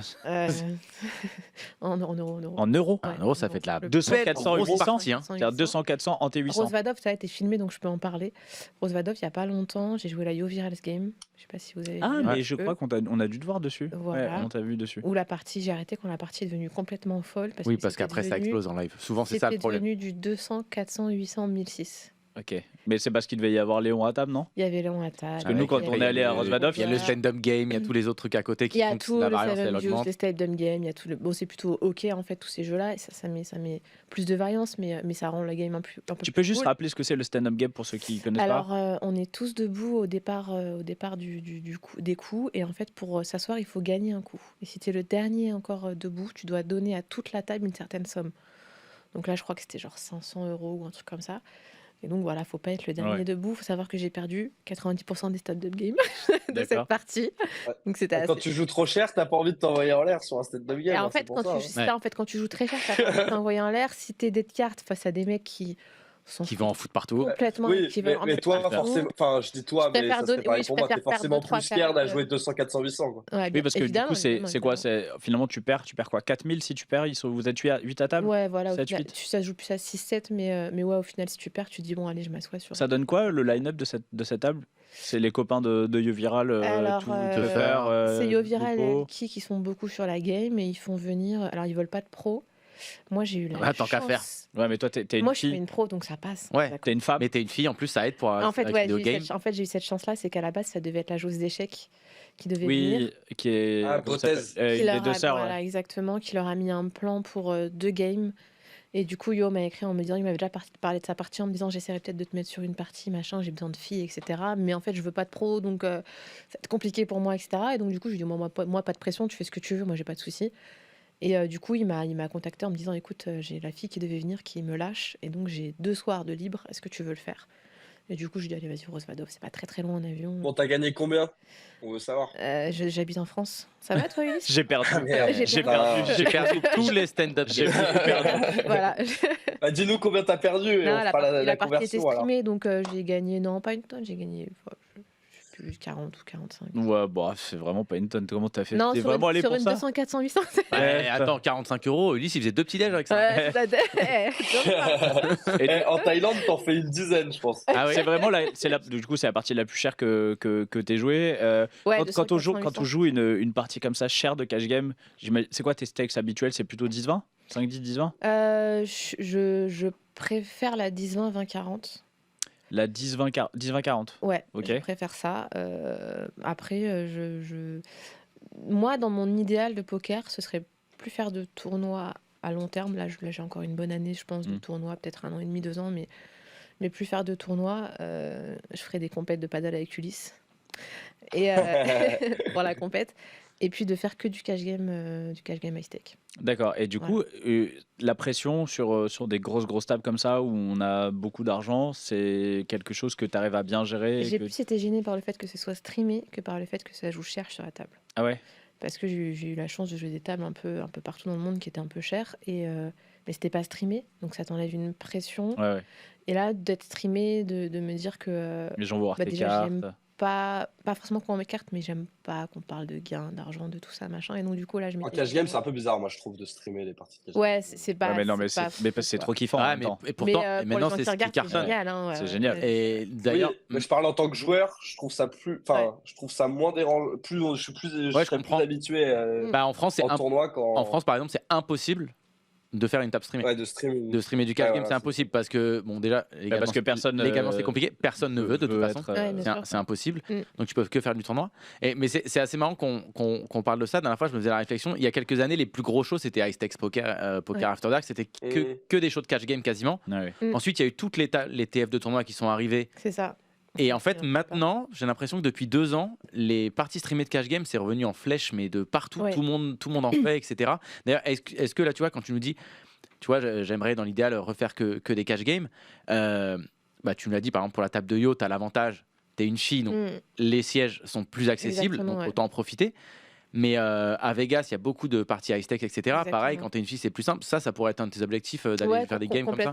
Là, je suis encore un peu focus sur tous mes projets. On va en parler après, mais j'ai un projet qui me tient à cœur Donc je suis un peu encore focus sur les projets, mais je pense que d'ici 1 an et demi, 2 ans, d'aller voyager pour faire que du cash game high stake et d'être dans mon petit monde tranquillou. Voilà. Et du coup, ton resto, tu le mets en gérance en fait? Alors mon resto, je travaille pas dedans. C'est-à-dire que c'est ce qui est bien à terme en fait, c'est d'arriver quand tu montes des affaires comme ça, de ne pas être bloqué dedans. Okay. Donc c'est l'objectif, c'est d'avoir une affaire qui tourne et de ne pas être bloqué. Donc j'y vais parce que je veux quand même qu'il y ait ma patte et qu'il y ait un peu tout ce que je veux, le côté familial, etc. Quand tu dis ta patte? Ça, patte. Pas qu'il la patte. Non, sa patte. C'est le jeu de mots, il est pas mal pour de l'italien. C'est bien, c'est bien. Non, du coup, là-bas, tu vas, tu regardes que tout roule et de temps en temps. Tout roule. Je suis là pour dépanner quand il y a des problèmes. Je suis là pour soutenir mon directeur, Mika, que j'embrasse, qui nous écoute, qui est adorable. Et voilà, je suis là en soutien, mais le but, c'est pas d'y travailler. Ouais. C'est juste de prendre des ronds. C'est juste de prendre de l'oseille. Non, on gagne plus d'argent dans la restauration. C'est le fisc que nous écoute. Après, on fait des business pour gagner de l'argent aussi. Hein. C'est normal. Je plaisante. Il n'y a qu'en France qu'on a ce problème. Hein. Partout, tu réussis dans le monde, c'est très bien. En France, quand tu réussis, c'est un peu. Non, c'est très bien aussi en France. Moi, je les adore. Ah, merci. Nous, on aime les gens qui réussissent. Ulysse, il y a quelqu'un dans le chat qui me dit, est-ce que Ulysse peut raconter son anecdote sur un bet de match Allemagne-Japon à la Coupe du Monde pour faire des miles sur Wina? C'est quoi cette histoire? On t'a balancé. C'est même pas pour faire des miles sur Wina, je crois. C'était, je pense, juste avant la CP radio que j'ai fait il y a 6 ans. Ça devait être à peu près par là. Avant que je parte à Londres. Donc j'étais pas méga frais, ça allait. Je commençais à bien gagner. Et je sais plus, je voulais bet 250 €, un truc tranquille pour la Coupe du Monde pour vibrer. Et c'était le bet Brésil. Ah, c'est quoi, ils ont mis 7-1 ? C'est le 7-1 dans ce Non. Non, c'est Brésil contre des chèvres, genre Mexique. Et ça, c'était le matin. Et le soir, il y avait Allemagne-Japon. Et donc, c'était l'Allemagne. Et en gros, je bête sur Wina, 250, ça marche pas, donc je refais. Et je rafraîchis, et je sais pas, et je vois ma roll. Et en fait, ça va bête 2500 au lieu de 250 2 fois. Ah, ok. Gros gambler, on a eu. Et alors, du coup, t'avais un combiné sur les deux? Ouais, et du coup, je sais pas, j'avais 5-4 bêtes, tu vois. Et voilà, et le premier match passe. Et derrière, j'ai un peu couvert en mettant de l'argent sur nul et de l'argent sur le Japon. Et il y avait 1-0 pour le Japon à la 60e. Je me casse du bar où j'étais. J'arrive à Clichy, en l'occurrence. Et le temps que je traverse la place de Clichy, il y avait un partout. À la 90e et 93e, but de l'Allemagne. Et voilà. Mais au final, j'avais couvert un peu partout. Du coup. T'avais fait un break-even? Ouais, c'était moins. J'ai un peu gagné, mais c'était pas non plus. Mais belle vibration quand même. Quand tu te retrouves à mettre 5K au lieu de 250. Et le mec nous dit qu'il était à ta droite à la table à Clichy. Donc c'est vraiment très précis, quoi. Ok. Putain, il a une belle mémoire, ce monsieur. Bah oui, c'est ça. Il y est toujours. Il est toujours là-bas. Il t'attend. On va commencer maintenant à parler de votre passion commune, parce qu'il y a quelque chose qui vous rassemble. Et on y arrive, les fans de raquettes là. C'est le sport et c'est le paddle. Alors, est-ce que vous aussi encore, quand vous dites je vais jouer au paddle, les gens ils vous disent mais il y a pas d'eau. Mais il y a pas d'eau, c'est le truc avec la rame. Voilà. Mais non, fini ça. Maintenant tout le monde connaît. Maintenant c'est. Ouais. C'était le cas il y a un an, maintenant tout le monde connaît. Moi je l'ai vécu beaucoup au début pour avoir joué assez tôt au paddle pour la France. Je devais expliquer à chaque fois que je disais ce que c'était. Du coup, alors attends, comment vous découvrez ça fait combien de temps que vous jouez à ça? Moi, ça fait 1 an et demi, à peu près 1 an et demi, et c'est au Sénégal que j'ai découvert ça. D'accord. Et j'ai l'impression que ce sport, quand tu commences, tout le monde est piqué, et tu peux plus t'arrêter. Ce sport, Ulysse, tu m'arrêtes si je me trompe, mais ce sport est complètement addictif. Ouais, et vraiment, c'est-à-dire qu'en fait, ce qui est génial avec ce sport, c'est que tu as l'impression d'être bon dès que tu commences. Il y a peu de sports qui font ça. Et tu peux jouer direct, tu peux très ludique, c'est super ludique. Extrêmement ludique. Moi, la grosse différence, c'est que tu prends du plaisir tout de suite. Exactement. Pour comparer au tennis, pour avoir joué à bon niveau au tennis, le tennis, quand t'es nul, tu passes ton temps à ramasser les balles. C'est vrai. Et c'est pas le cas au padel. Et c'est la grosse différence de pourquoi ce sport est en train d'exploser et à terme va dépasser le tennis largement, je pense. Ah, tu penses? Parce que j'ai entendu pas mal de personnes dire ça, mais apparemment les audiences et tout, c'est pas incroyable, quoi. C'est exceptionnel. Les courbes du tennis font ça et les courbes du paddle. Ouais, putain, t'es hyper nul en courbe. Ouais, voilà, tu fais des courbes super mal avec les mains. Je te vois pas, moi. Non, c'est Et donc toi, tu joues depuis 1 an et demi. T'as découvert ça j'ai découvert ça, donc j'étais au Sénégal partie pour du cash game justement. Et je voulais faire du sport, et j'en ai un peu marre de la salle de sport. Et on me dit, essaye le paddle. Et donc, j'essaye avec le coach que je vais avoir la chance d'avoir. On va y venir après dans mon complexe. Non, alors Guillaume, c'est mon coach actuel, qui est un type génial, avec qui je m'entends très bien, et qui fait surtout des bons cours. Et qui connaît Ulysse, et donc qui a vu sur mon Instagram que j'allais passer avec Ulysse, et qui m'a envoyé un message en me disant trop bien, tu passeras le bonjour à Ulysse. Je me suis dit ok, les gars il m'a envoyé, les gars se connaissent tous. Ouais, voilà. Tu l'as vu hier soir au restaurant à Paris, non? C'est ça. Et donc non, c'est un petit monde. En fin de compte, c'est un peu comme le poker. Le poker, je pense que les pros se connaissent plus ou moins tous. Je pense que le paddle, Ulysse, tu m'arrêtes si je me trompe, mais je pense que c'est pareil. Les pros, vous vous connaissez tous un peu tous. Je dis vous parce que moi, je suis pas du tout pro de paddle, mais oui, les bons joueurs parisiens, enfin les bons joueurs d'une région, on se connaît. Ouais. En fait, t'as pas le choix parce que déjà, si tu veux jouer, t'entraîner avec des mecs qui jouent à peu près comme toi, et ce qui est le principe, faut forcément les connaître, quoi. Du coup. Et la beauté, Et la beauté de ce sport, c'est que en fait, tu peux jouer avec n'importe qui. Tu joues avec des gens que tu connais absolument pas, tu crées des communautés. Parce que ça se joue à 4. En fait, ça se joue à 4. Voilà. Il y a des cours 1 contre 1, mais ça marche très très peu et c'est pas très très fun. Enfin, c'est moins fun. Ça se joue à 4 en équipe. Et tu as des groupes qui se créent de partout. Et en fait, tu mets, j'ai envie de jouer. Ah les gars, j'ai envie de jouer ce soir, par exemple. J'ai envie de jouer ce soir à 18h30. Les gars, vous êtes dispo? Ouais, on est dispo. Et t'as des mecs qui arrivent que t'as jamais vu. Tu joues avec eux, ça se passe super bien en règle générale parce que c'est quand même une communauté qui est assez cool. C'est pas du tout ghetto, c'est pas du tout voilà. Et puis c'est quand même un sport qui est un peu cher, on va le dire. S'il y a un écart quand même un petit peu de niveau, tu t'amuses quand même. Alors la personne qui est plus faible va s'amuser. Forcément. Si t'es bon, la personne qui est plus faible, qui est plus forte, va un peu plus s'ennuyer. Mais va plutôt rentrer du coup dans un truc de coaching ludique plutôt que dans non moi ça m'arrivait par exemple d'être clairement la moins forte sur le terrain et puis les mecs en face qui me donnent des conseils pour que le match soit plus intéressant et qu'ils soient pas en train de m'enfoncer. Et à l'inverse, ça m'arrivait aussi où avec des filles on jouait et puis c'était un peu plus faible et où je me suis mis en mode un peu plus coach et fais ça, tu vas voir, c'est cool, machin, tiens. Et au tennis, souvent il y a des gens, enfin c'est très très souvent, il y a des mecs qui pètent les plombs, qui pètent des raquettes et tout ça. Au paddle, non, ça reste, il y a pas trop de. Ulysse apparemment qui casse ses raquettes. Non, je casse pas de raquettes, mais ça dépend à quel niveau d'implication sont les gens et ça arrive. Mais... T'insultes un peu parce que j'ai la mère de 2 de tes adversaires qui m'ont envoyé des messages là quand même. T'insultes ou pas? Non, globalement c'est meilleure ambiance qu'au tennis et on casse moins de raquettes. En fait déjà il y a un truc, je sais pas si tu sais mais ta raquette t'es obligé de l'accrocher au poignet. Ouais. Et en fait comme le kiff de casser sa raquette au tennis, tu la jettes. C'est de la jeter. De la défoncer et de l'acheter. Au paddle, t'as l'air con si tu fais ça. Parce qu'elle est accrochée à ton Elle te revient sur toi. Donc... Et ça doit être vachement. En plus, l'autre, c'est un cadre avec un cordage. Là, c'est une espèce de truc plastique. C'est plus difficile à péter, non? C'est en carbone, ouais. Non, c'est très. Non, tu casses beaucoup. Moi, je casse beaucoup plus de raquettes de paddle que de tennis. C'est un vrai budget. Oui, parce que tu joues avec les vitres.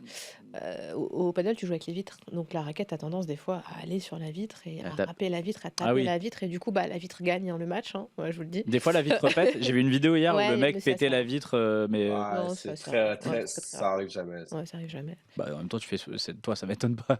Ulysse, tu fais 30 kilos. Ça peut pas arriver. Non, mais en fait, j'imagine. Moi, je peux, tu vois. Non, mais le mec hier qui a pété la vitre sur la vidéo, bon, voilà, c'était un bon Golgot. Une armoire. Voilà. Non, c'était un mec. Pardon, excuse-moi. Pas ta meilleure. C'est pas. À la prochaine, tu fais une pause. Putain, en plus, elle décide en plus, mais ok. Attends, j'ai une question complètement con. J'ai vu que Cyril Hanouna, il jouait beaucoup, mais du coup, toi, Ulysse, qui joue à bon niveau, t'as déjà joué avec lui? J'ai déjà joué avec lui, ouais. J'ai déjà joué contre lui aussi. T'as déjà joué. Et du coup, tu peux jouer avec lui et contre lui? Oui. C'est 2 contre 2 le paddle, donc tu peux jouer tu dois jouer avec quelqu'un et tu joues contre 2 personnes. Ouais, mais en fait dans le sens où j'imagine tu choisis un peu ton coéquipier. Moi j'ai joué une fois avec lui dans un contexte un peu particulier en match par équipe. D'accord. Donc c'était la nationale 2 d'un truc où tu décides. Enfin, il y a des coachs et machin, tu décides pas avec qui tu joues. Ok. Donc il se trouve que là, on était dans une équipe, on avait des Espagnols payés, top 50 mondial et machin. Et moi, j'étais dans l'équipe et il y avait notamment Hanouna dans l'équipe. Et j'ai fait un match avec lui, du coup. Il est fort? Et Je vais dire qu'il joue beaucoup moins bien que son classement. Je dirais pas s'il est fort ou s'il est nul. Je m'entends très. C'est en fait, c'est ce que tu as dit. En fait, là, tu viens de dire qu'il est nul. Non, t'as pas dit ça. Par rapport à son classement, en fait, je vais juste. Il est 60e ou 65e français. Alors, ouais. Alors lui-même, c'est très bien qu'il joue pas 65e français. En fait, pour que vous compreniez, que les gens comprennent, Ulysse, le classement, vous avez des classements par match. Donc, si par exemple vous êtes un peu moins bon, mais que la personne avec qui vous jouez est très forte, vous prenez le même nombre de points que lui. Ouais. Donc, c'est ce qui fait que des fois, il y a un peu de disparité. Et pour comment match le classement, comment on gagne des places, en gros, ça prend tes 12 meilleurs tournois sur l'année. Ça te fait, en gros, chaque place dans un tournoi te rapporte des points, comme au tennis. Comme chez les pros au tennis. Et ça additionne tes 12 meilleurs résultats, ça te fait un nombre de points, et ensuite, c'est un classement. Donc, il est 70e français ou j'en sais rien. Alors, comparé au commun des mortels, il joue très bien. Ouais. Comparé à quelqu'un qui joue 200 français, il joue beaucoup moins bien. Ouais. Ou 300 ou 400, il joue beaucoup moins bien. Ça va, il t'a pas trop, il t'a pas trop engueulé sur le cours? Non, très sympa. Moi, je le connais que dans le paddle et on s'entend très bien dans le paddle. Très cool. Il est très gentil avec moi. T'as proposé une chronique? Non. Non, il m'a pas proposé une chronique, mais il est très cool avec moi. Il n'y a pas de souci. Toi, t'as déjà joué avec lui? Non, jamais. Non, je suis beaucoup trop faible. Parce que du coup, en fait, quand tu parles de classement, c'est qu'en fait, c'est juste n'importe quelle personne qui a sa licence peut. À partir du moment où tu as ta licence et que tu commences à faire des tournois, tu peux être classé. Après, il y a un top 5000, je crois, si j'ai bien compris. Mais oui, tu peux être classé. En gros, si demain tu fais un tournoi, tu gagnes 1 point, c'est le minimum, ça doit être le minimum. Tu vas être 60 millième homme. En gros. Là, je crois qu'il y a 60 000 mecs qui ont fait un tournoi. D'accord. Là, et chez les filles, je sais pas combien on a. C'est mieux que Maendon Mob. C'est mieux que. on va y arriver. J'ai un très très bon qui a la plus grosse, je tiens à le dire. Il a été bossé. Ah, bah pour une fois. Attends, je bosse plus que lui. Presque. Comment tu fais pour participer au tournoi? T'as juste à t'inscrire ou il y a des tournois qui sont forcément réservés à partir de certains classements pour participer à ton premier tournoi? Ça se passe comment? Alors, tu as des catégories comme au tennis chez les pros, tu vois, où tu as des Masters 1000, des 500, des machins. Bah là, tu as des. Ça s'appelle P quelque chose, P et un numéro. Et le numéro, c'est ce que le vainqueur va gagner. Master 1000, c'est quoi? C'est 1 1000 €? C'est ça? Non, ça s'appelle un P1000. Mais en gros, tu as des P25, P100, P250, P500, P1000, P1500, P2000. Et les P25, c'est pour les débutants, du coup. Donc, toi, là, demain, si tu veux t'inscrire, tu t'inscris, tu payeras 25 € et c'est le premier inscrit qui a sa place. Et les P2000, tu payes 2000? Non. Ah non. Combien ça coûte pour 25 €. En général, c'est toujours 25 € Ouais, en fonction les P25, ça peut peut-être être 20 € en fonction des régions, mais à Paris, c'est un gros tournoi. Un gros tournoi à haut niveau, genre si tu veux t'inscrire, c'est 25 € aussi. Le bail ne change pas en fonction de. Ah oui, ça c'est juste symbolique. Mais le price pool change par contre. Mais il vient d'où du coup le price pool? Qui met l'argent pour... En gros, à partir des P25 au P250, c'est le premier inscrit qui a sa place. À partir des 500, c'est les mieux classés. En gros, tu as jusqu'à une semaine avant le tournoi pour t'inscrire. Si, imaginons, ils ont dit qu'il allait y avoir 24 équipes, ils prennent les 24 équipes les mieux classées. Les autres sont en liste d'attente. Okay. Et à partir des P500, tu peux mettre du price pool. Avant, c'était obligatoire jusqu'à il y a 2 mois, qui est 500 € de price pool en P500 minimum. Maintenant, c'est à partir des P1000. Il faut qu'il y ait 1000 € minimum à partir des P1000. Mais c'est ridicule, c'est des clopinettes, quoi. Surtout qu'un P1000, tu le gagnes jamais, quoi. Enfin, pour moi. Les tops, on va dire, peut-être pas top 50, c'est encore assez jeune, mais est-ce que par exemple le top 10 peut en vivre très confortablement? On commence à avoir des mecs qui gagnent vraiment de l'oseille ou c'est pas encore... Le numéro 1 français qui vient de prendre sa retraite, que je connais un tout petit peu, il était 60e mondial. Et lui avait la chance d'en vivre très bien, je dirais pas ça, mais d'en vivre déjà. Et il a une chance, c'est que par rapport au 59e mondial, il est français et il est numéro 1 français. Le 59e mondial, s'il est espagnol, il doit être 35e de son pays. Et donc, en fait, il va pas en vivre ou il va galérer. Ouais, en fait, lui, il peut. Donc, après, est-ce que t'en vis peut-être pas plus par les à côté, genre quand tu commences à coacher un petit peu, voilà. Les sponsors, je pense. Non, t'en vis grâce aux sponsors. T'en vis les prize money des tournois, c'est ridicule. À part si t'es vraiment parmi les tout meilleurs, où là, il y a un peu d'argent, mais là, même eux, c'est surtout grâce aux sponsors. C'est un sport où c'est les Espagnols les meilleurs. Et il y a Espagnol-Argentin, non? C'est pas ça? Ouais, c'est ça. espagnol. Après là où tu gagnes aussi bien ta vie, c'est que les joueurs peuvent te payer pour venir jouer avec toi. C'est-à-dire qu'il y a beaucoup de joueurs qui sont excellents et on va les payer pour... on parlait tout à l'heure de Cyril Hanouna. Je ne sais pas s'il le pratique, mais typiquement, je pense que dans des très gros matchs, il peut être amené à payer des joueurs espagnols pour venir jouer avec lui. Pour s'entraîner. Et là, on parle non, pour être dans la compète, pour gagner la compète. Ah, ok, en équipe. Voilà. Okay. Et donc là, il y a pas mal d'argent à gagner. Il y a des pros de tennis connus qui sont passés au paddle. Alors, je sais qu'il y a plein de sportifs. On voit Zidane qui joue. Je sais que Nadal, il joue, mais je sais qu'il joue comme ça. Mais dans la vraie compétition... Il y en a un qui a été 14e mondial, mais j'ai oublié son nom. Mais un mec de 2 mètres, j'ai oublié, un Bulgare ou je sais pas quoi, qui a été 14e mondial, qui fait des tournois un peu internationaux. Mais il n'y en a aucun qui est très fort encore. Enfin, il n'y en a aucun qui a réussi à vraiment faire cette progression. Et donc toi, aujourd'hui, aujourd'hui, ta vie, c'est poker paddle. C'est un peu ça. Ouais. Le paddle, c'est ma passion, quoi. C'est juste, ça me prend du temps, mais c'est en aucun cas une source de revenus ou quoi que ce soit. C'est comme toi, ça pourrait être. Oh là là, la masturbation. Le foot. La masturbation. Ça prend drôle. Du temps quand on essaye de bien le faire, ok. Zizi pipi, c'est drôle ça. Choisir la vidéo avec la main droite. Pardon, excusez-moi, je dérive. T'as l'air très bien de t'y connaître en tout cas. Autant le téléphone rose, je ne connais pas. Je crois qu'on va plutôt revenir sur les WSOP à Dakar, moi, avec Cécile, parce que tout à l'heure on a teasé un petit peu. On a parlé un peu de Dakar, ça. On a parlé un peu de Dakar. 2 gros résultats. Ouais. Alors 2 gros résultats, il y a eu. Cool. Alors il y en a, je me rappelle plus des résultats exactement. Il y en a que tu as gagné. WSOP Main Event de Dakar, je le gagne. Et tu le gagnes contre Anthony Lelouch, c'est celui-là ? Non, je le gagne contre Mounaïm. Non. Joueur marocain que tout le monde connaît. Peut-être connaît de. Je l'embrasse en tout cas s'il écoute. Steven, ils connaissent pas le Maroc, la maison, la famille. Tout le monde le connaît là-bas, on est d'accord. Bon, joueur très gentil qui joue principalement au Maroc. Et derrière, il y a le high roller qui se joue. J'hésite à le jouer parce que j'étais vraiment fatiguée. J'avais enchaîné tous les tournois et j'avais eu la chance de deep run tous les tournois. Gagner le main, et il y a le lendemain direct le roller qui s'enchaîne. Et j'hésite à jouer, je le joue et je le fais runner-up. J'arrive en table finale, je suis plus petit stack avec Anthony Lelouch. On est vraiment les 2 plus petits stacks. Et on fait premier, deuxième. C'est beau. J'aurais bien aimé me faire le doublé parce que ça aurait été historique, donc ça aurait été cool. Mais j'étais très contente parce qu'il n'avait jamais gagné de bague et que ça lui tenait vraiment à cœur. Et que de toute façon, j'étais vraiment hyper contente pour lui, quoi qu'il en soit. Tu l'avais pas mal joué déjà, parce qu'il est beaucoup à Dakar. Je l'avais beaucoup joué en cash game.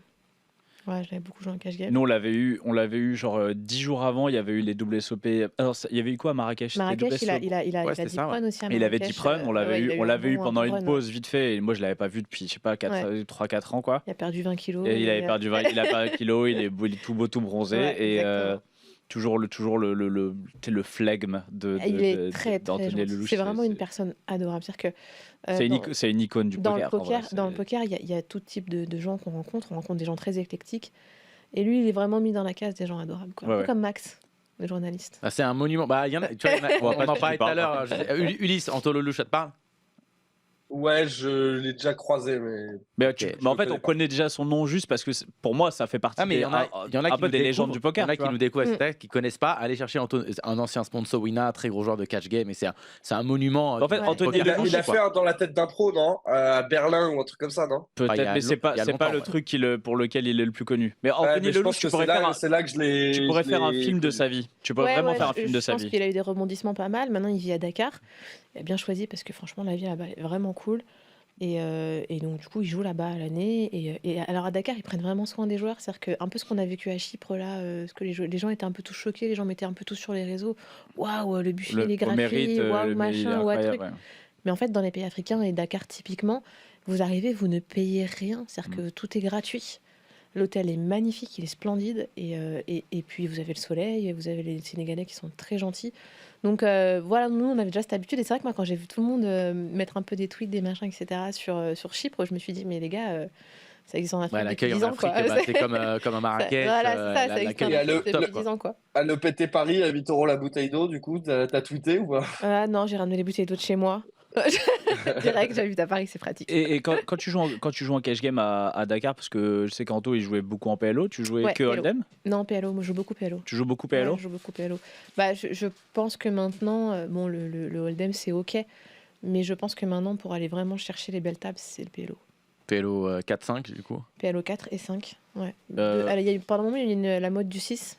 Il y a eu le 6 3 flops. Après, t'as plus de cartes. Mais cette mode est passée heureusement parce que la variance. Il y en a encore un peu online. Ouais, mais la variance, elle est incroyable. Online, il y a du 6. Il y a du 6 sur certains sites, ouais. Ah ouais? Ok, non, principalement du 5 et un petit peu de 4 quand j'arrive à le glisser parce que je préfère le 4. Tu préfères le 4 et moi, du coup, oui, parce que ça lisse la variance, mais en fin de compte, non, les joueurs en général préfèrent le 5. C'est quoi un petit peu une table type de PLO 4? C'est-à-dire, en gros, ça donne vraiment des mecs qui, genre, t'es à 6 au flop ou c'est... Ah, il y a de tout, il y a de tout.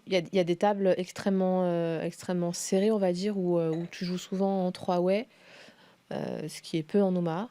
Et puis tu as des tables qui sont un peu plus larges et ouais, tu vas souvent jouer des 6-5 way. Ouais.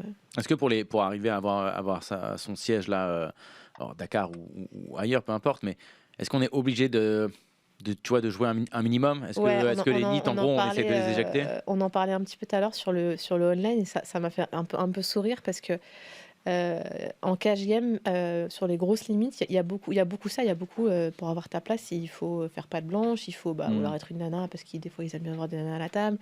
Il y a un peu ça. Il n'y a pas trop ça en Afrique. Pour le coup, vous arrivez, vous avez envie de jouer. À partir du moment où vous n'avez pas l'attitude du pro qui arrive avec ses écouteurs, qui parle avec personne et qui n'a pas compris qu'à un moment donné, les gars, c'est... Tu veux t'amuser, tu veux passer longtemps, quoi. Ouais, en fait, les gars, c'est des hommes d'affaires, c'est des mecs qui sont ultra intéressants en plus quand vous parlez avec eux. Donc voilà, on n'est pas sur une table avec... j'adore la Norvège, pour ce que je vais dire, mais on n'est pas sur une table avec 6 Norvégiens qui ont leurs écouteurs, leurs capuches, qui disent pas un mot et que c'est des robots et qui font très peu d'erreurs. On est sur des tables avec des hommes d'affaires, avec des gars qui ont eu des vies qui sont des fois super sympathiques à entendre.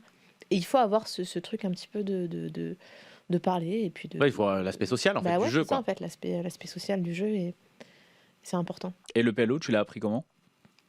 En regardant sur le jeu. En fait en regardant tout simplement, j'ai eu la chance de pouvoir rester derrière de très bons joueurs de PLO. Je vais pas les citer parce que bon, pour eux je pense que c'est pas top, mais de très bons joueurs de PLO qui m'ont laissé rester derrière eux. Alors ça aussi c'est le vrai avantage en étant une femme. Je pense que les mecs, ça se fait beaucoup moins de rester derrière un mec pour regarder. On t'accepte plus derrière la table, bêtement parce qu'au final c'est comme ça qu'on apprend. Moi c'est pas bien, ne faites pas ça, mais moi j'ai jamais ouvert un livre de poker par exemple parce que j'ai vraiment appris en regardant. Et donc en fait je me mettais derrière eux et je m'en foutais qu'on pensait que j'étais la groupie du coin. J'ai pas de problème avec ça, j'ai pas de problème. Bon, tu penses que t'as à apprendre, ouais, j'ai zéro problème et donc du coup je me mets derrière eux et j'apprends. Et j'ai appris le PLO comme ça. Je me suis mis derrière des très bons joueurs et pareil le poker chinois à l'époque, pendant la mode du poker chinois, moi j'ai appris à jouer avec Jason Mercier. Ah, c'est pas mal. Donc voilà, c'était pas dégueu. En plus c'était un des meilleurs joueurs à l'époque et on se retrouve ensemble. Je crois que c'était Prague ou Monaco, je sais plus. Et il est en train de jouer au poker chinois et je m'y intéresse, on sympathise et il me dit viens, je t'apprends à jouer.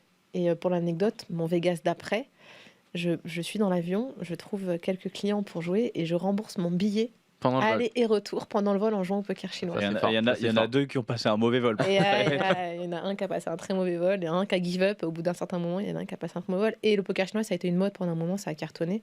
Et j'ai toujours appris en regardant. Très fun à jouer d'ailleurs le poker chinois. Ouais, vous savez jouer?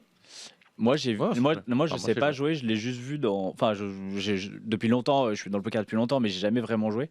Et c'est quand ils l'ont mis dans Poker Society, là, ils ont fait une petite partie. Et passage alors, c'était en mode fantasy. En mode fantasy, et tu vois que c'est un jeu, c'est fun, quoi. Ça a l'air vraiment fun. Mais comme sympa jeu. Ouais. Ça jouait beaucoup à Malte, et moi, j'ai un peu joué. Ouais, ça se jouait. C'est vrai, c'est marrant parce que maintenant, j'ai l'impression que plus personne le joue trop, mais à l'époque. Ça a pas accroché. Il y a eu des tournois. Moi, j'ai fait un tournoi à Monaco de poker chinois. Ah ouais, il y a eu un moment où il y a eu des tournois. Et il y a eu des tournois, mais ça a pas accroché. Et puis, c'est compliqué à organiser pour les organisateurs. Ça, un croupier pour 3 personnes, c'est lourd, quoi. Mais Ulysse, on a trouvé des clients pour le poker chinois, je crois. Ils sont intéressés là. Ils sont intéressés. On va voir. Si on fait un tour de poker chinois, un tour de. Non, j'allais dire paddle, non. Ah oui, du coup, à faire tu vas être prétentieux et penser nous. Justement, j'ai pas du coup. La lancette, tu sais, il faut lancer la carte le plus près du mur. Ah, pas sûr. On peut se battre sur ça, hein, Ulysse, on peut.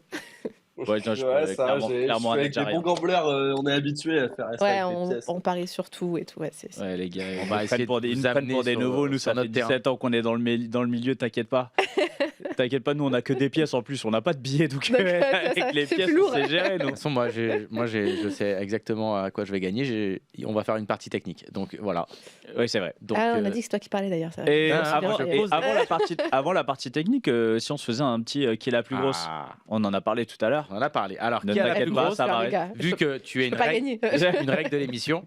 Si, tu peux peut-être gagner. Je connais pas bien Chichi. Allez, ça va. La graveleuse, c'est bon. Je suis exactement comme Ulysse, c'est 15 secondes sans time bank. Hein. C'est exactement la douche comprise. Il a posé le verre. Alors, je pose le verre, je vais vite le reprendre, c'est juste au jeu. Alors, qui a la plus grosse, c'est très simple. Ouais. Ulysse, il a déjà fait. Non, attends, je sais pas si je l'avais inventé. Non, je l'avais peut-être pas inventé. Et je n'ai même jamais entendu le concept. Donc là, c'est ton invention. C'est mon invention, exactement. C'est génial. C'est basique. Je vais vous donner 2 noms et il faut me dire qui a la plus grosse. Endon Mob. Ah ok, ça va, c'est cool. J'ai eu très peur. Voilà, mais non, mais on n'est pas comme ça, nous, on n'est pas des gros beaufs. Ah ouais, non, je crois qu'un jour on pourrait demander vraiment qui a la plus grosse tub. Une question chacune, du coup. Tu vas jusqu'au bout. Non, mais je vais vous donner 2 noms et vous allez me faire votre proposition à chaque fois. Ok, c'est parti. Okay. Moi je suis nul en joueur pro. Non. Moi je suis nul. T'as pas vu, t'as pas envie ce que. Généralement, il y a une vraie strat, il faut répondre l'inverse. L'inverse de ce que je veux. L'inverse de ce que tu dis. Allez, c'est parti. On va te laisser commencer. On commence. Barney Botman contre Alex Réard. Moi j'ai envie de dire Alex. Barney, il a gagné le PT. Il vient de gagner le PT. Moi je dis Barney parce qu'il joue depuis trop longtemps. On a Barney pour Ulysse, Steven qui valide, donc j'ai vraiment envie que ce soit Alex Réard histoire que Steven y perde. Alors moi j'aime trop Alex pour dire Barney, donc je vais. Ah les sentiments, voilà, les sentiments. Moi je vais dire Alex. Donc on a Alex. Regarde, il rigole déjà, c'est Barney Botman 100%. Il est horrible en ride, c'est Alex. C'est Alex. Bouffe bien Steven. Pas beaucoup, 80 000 de plus pour Alex. Cool, on a gagné. T'as vu? Mais tu vois, je t'ai suivi en fait. Attention, Karl Chapé-Gratien contre Imad Derwish. Alors j'adore Imad, en plus c'est mon ami pour le Karl.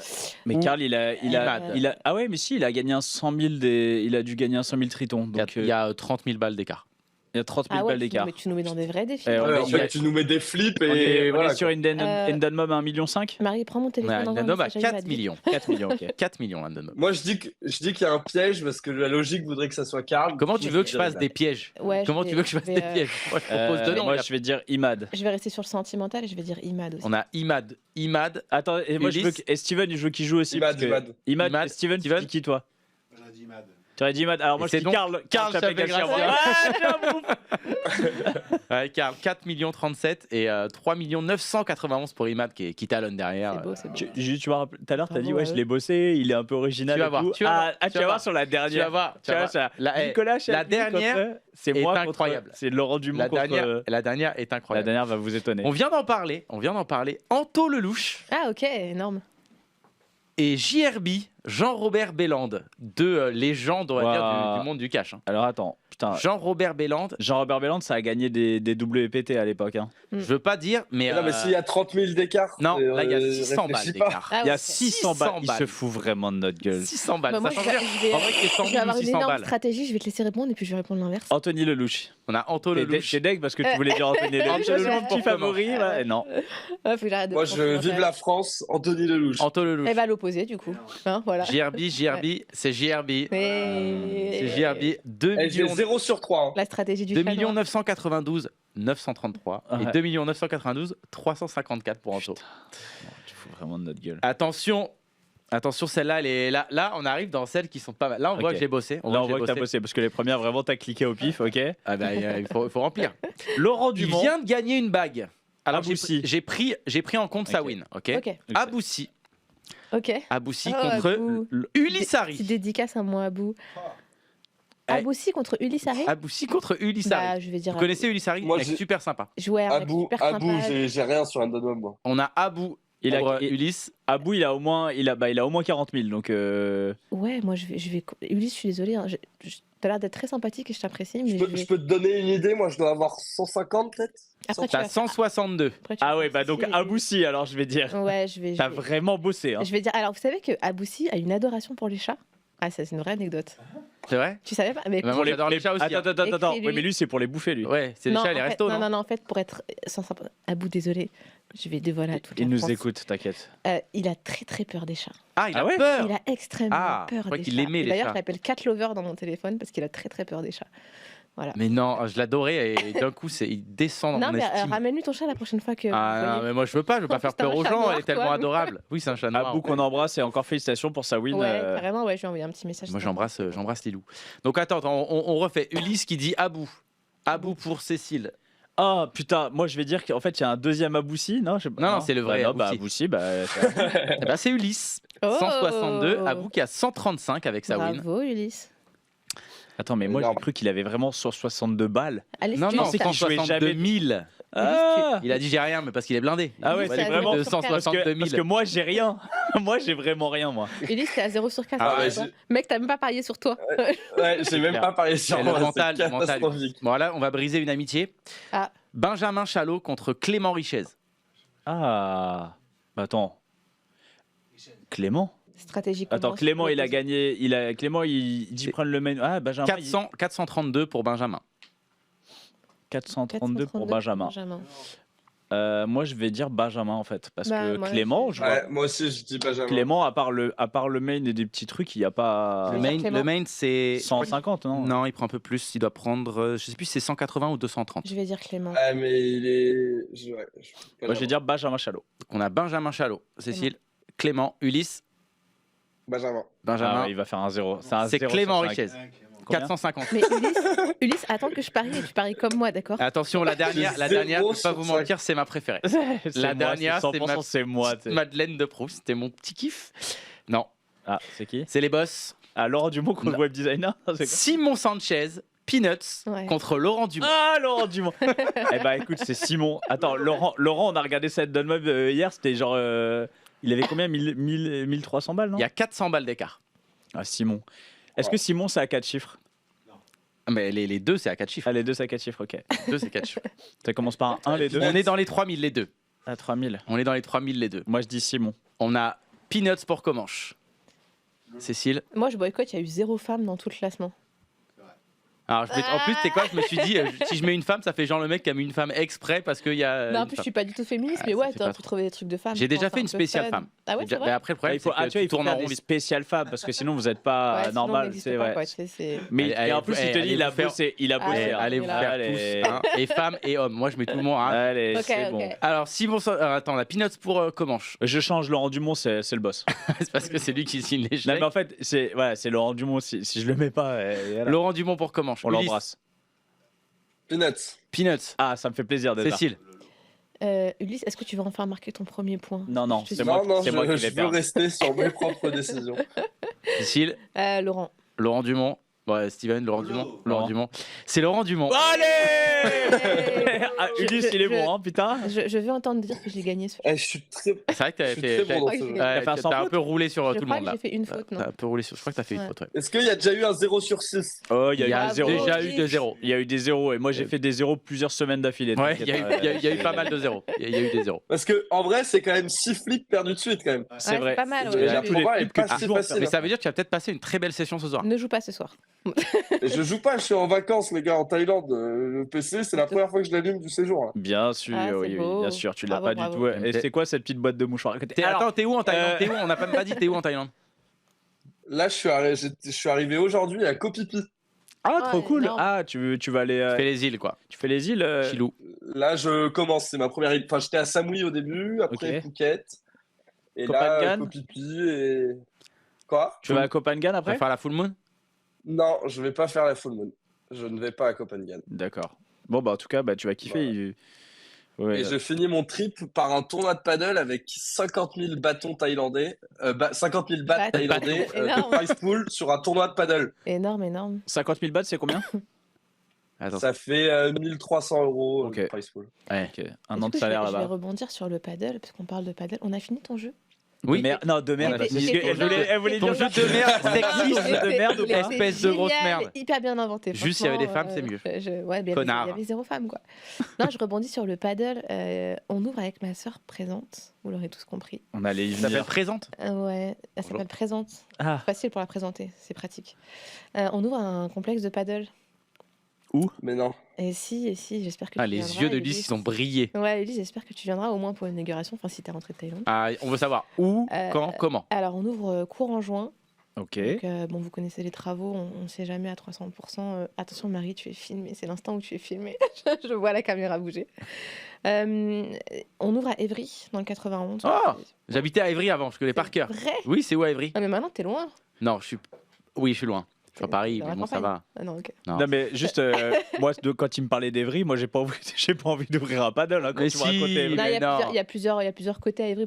Moi, je suis dans la zone industrielle, donc c'est plutôt cool et il n'y a pas de cité, c'est pas ghetto. Les paddles s'ouvrent que dans des zones industrielles. Et de toute façon, les paddles s'ouvrent que dans des zones. Combien de cours? J'ai 7 cours. Ça va s'appeler Seven Paddle. Du coup. Combien d'auteur? J'ai 9 mètres de hauteur. Ça te va? Ça te va ou pas? Tu fais moins le malin là. Je viendrai alors. Ouais, génial. Si tu fais des tournois, je viendrai alors. Du coup, t'es juste en fait, t'es à la frontière entre Lys et Évry, c'est de ce côté, à côté de la Dame du Lac. Je suis à Rys et Évry. Ah ok. Je suis à la frontière de Rys. Ok. De Rys-Orangis. Pas loin du McDo. Dans ce coin. Alors, je mange pas McDo. Ok. La salle d'escalade. La salle d'escalade. C'est celui où t'as bossé? Blockout. Non. Moi, j'ai bossé au McDo de Laser Game, le trampoline park, il y avait tout ça. On va vous laisser. Ok, je vous laisse. Non, mais je veux. À côté de la bibliothèque François Mitterrand. Ouais, pas loin. Attends, c'est important. On fait une promo, on donne le spot. Donc cours en juin. Je balancerai pas mal de trucs sur les réseaux et j'espère que vous pourrez tous venir à l'inauguration. Ah bah nous, tu sais, il y a des trucs pas loin. En plus, ça, c'est pas loin. Il y aura du vin certainement. Ben, je viendrai. Pour rajouter des pièces contre les murs du paddle. Tu pourras ajouter des pièces. Avec grand plaisir. Tu pourras ajouter des pièces. Je viendrai avec Guillaume. Avec Guillaume, mais déjà, ouais. Bien sûr, Guillaume qu'on embrasse. Ah, Guigui, putain, c'est dommage que je sois pas là. Il y a pas mal de gens qui vont venir pour l'inauguration du sud, de la France, de Paris, d'un peu tout le monde. Et ça va être sympa, en tout cas, j'espère. C'est chez moi. C'est un énorme projet, en tout cas. C'est un super projet. Ma sœur est très sportive depuis la naissance, moi aussi. Genre, depuis la naissance, c'est vraiment le bébé, il soulevait des haltères au taquet. Alors, elle, je vous explique, elle était impressionnante, petite. Elle soulevait des bidons de genre 5-10 kilos, mais on se regarde. Elle faisait pas ce poids-là. Comment elle faisait? Je vais plus la vanner, tu sais. Elle est née très... Ouais, Chichi, laisse-la tranquille. Elle est née très athlétique et du coup, toutes les deux passionnées de paddle maintenant parce qu'elle a fait encore du hand. Mais moi, je suis bien trop vieille, mon corps en a marre. Et donc, du coup, toutes les deux passionnées de paddle et ce beau projet qui naît... Eh ben génial, c'est un sacré beau projet. Vous êtes les seuls en plus dans les alentours, non? Alors il y a un paddle, il y a un urban soccer qui est à côté de nous, qui a 4 terrains, mais qui sont pas fous et c'est pas du tout. Mais l'urban soccer, c'était qu'ils ont fait des terrains de paddle? Ils ont enlevé. Oui, en général, il y en a plein qui l'ont fait. Il y en a plein, tous les four paddle, maintenant tous les fives. Parce que j'allais faire des fives là-bas il y a longtemps. Maintenant ils font tout ça parce que c'est un engouement qui est tellement fort que voilà. Est-ce qu'il y aura une caméra? J'ai joué à Bordeaux au paddle où en fait t'as la caméra où tu peux appuyer et avec ton, t'appuies à la fin de ton point pour que. Alors tu peux filmer tout le match ou alors tu peux choisir de filmer quelques points parce que tu as envie de garder ce point-là, qu'il était drôle, qu'il était extraordinaire ou que tu as envie de l'étudier. Ça, je trouve ça génial. Mais maintenant, on va pas parler que de ça parce que ça va être redondant peut-être pour les gens, mais il y a des choses extraordinaires. Maintenant, tu as l'intelligence artificielle qui s'est mise sur le paddle et que tu peux mettre autour des terrains et qui va te calculer exactement qu'en pourcentage combien tu as fait de points ici, de points ici. Enfin, Ah ouais, tu as tes stats et tout. Ils font des choses extraordinaires maintenant. Et voilà. Et donc. Eh ben écoute, Seven Paddle à Évry au mois de juin. Et qui va être tenu par des femmes et qui va être hyper fun, contrairement aux autres terrains de paddle qui sont pas assez fun, je trouve. Nous, on va être hyper fun. J'ai adoré, juste attends que j'entende que c'était tenu par des femmes. Mais à part ça, je sais pas, a priori, c'est le truc que tu mets pas dans les Handon Mob. Donc, je vais même pas dire je rigole parce que ceux qui pensent que c'est vrai, je vous embrasse pas. Vive les femmes! Allez, le mec, il en a mis zéro dans son Bon, alors là, je vais pas mentir, je suis dans la merde parce que dans la partie technique, il n'y a pas de meuf. Il y a que des mecs. Tu sais quoi, t'aurais pas dit le troisième, t'aurais dit que c'était une meuf, personne ne le connaît là. C'est qui Panakova? On va être dans la peau de Ponakovs. Mais c'est un top monde. Voilà. Toutes les semaines, c'est la même chose. C'est des mecs de MTT. Mais tu connais pas Ponakovs. C'est Lilian 12 sur Full Tilt. C'est bon. Alex Ponakov. Ouais, exactement. On va être dans sa peau, Ulysse. Sache-le. Ok. Je fais comme lui alors. C'est bon, il a raison. Ok, et on va voir. C'est le bonheur de la partie technique. On est 3 ended à l'EPT Paris. On a, donc je vous ai mis les. Moi je vais être dans la main de Barley Bot, pas de moi. T'as la main juste derrière, donc je vous ai mis les stacks. Alors à la base c'est en millions, j'ai réduit un petit peu. Ok, donc nous on est en big blind, on a 18 000. Kaufman en SB qui est le chip leader, il a 19 000. Tout se joue, on est un peu dans un petit mouchoir de poche. Et on a Botman au bouton qui va ouvrir, et lui il a 15 000. Ok. On est sur. C'est la TF du coup. C'est la TF. C'est 3 left. Exactement, c'est 3 left, donc on est sur 125, 250. Et c'est pas un spin, hein, c'est 3 left, c'est mais là, la TF. Il est en zone de confort. Là. Ouais. On a un peu trop de jetons, mais il est en zone de confort. On a donc Barney qui open 2 blindes au bouton, la small blind fold, et on a Roi 9 off en big blind. Ok. Défense tout le temps, est-ce qu'on 3-bet, est-ce qu'on fold? On est combien deep, t'as pas dit? Bah tu vas calculer, on a 18 000 sur 125, 250. Ok.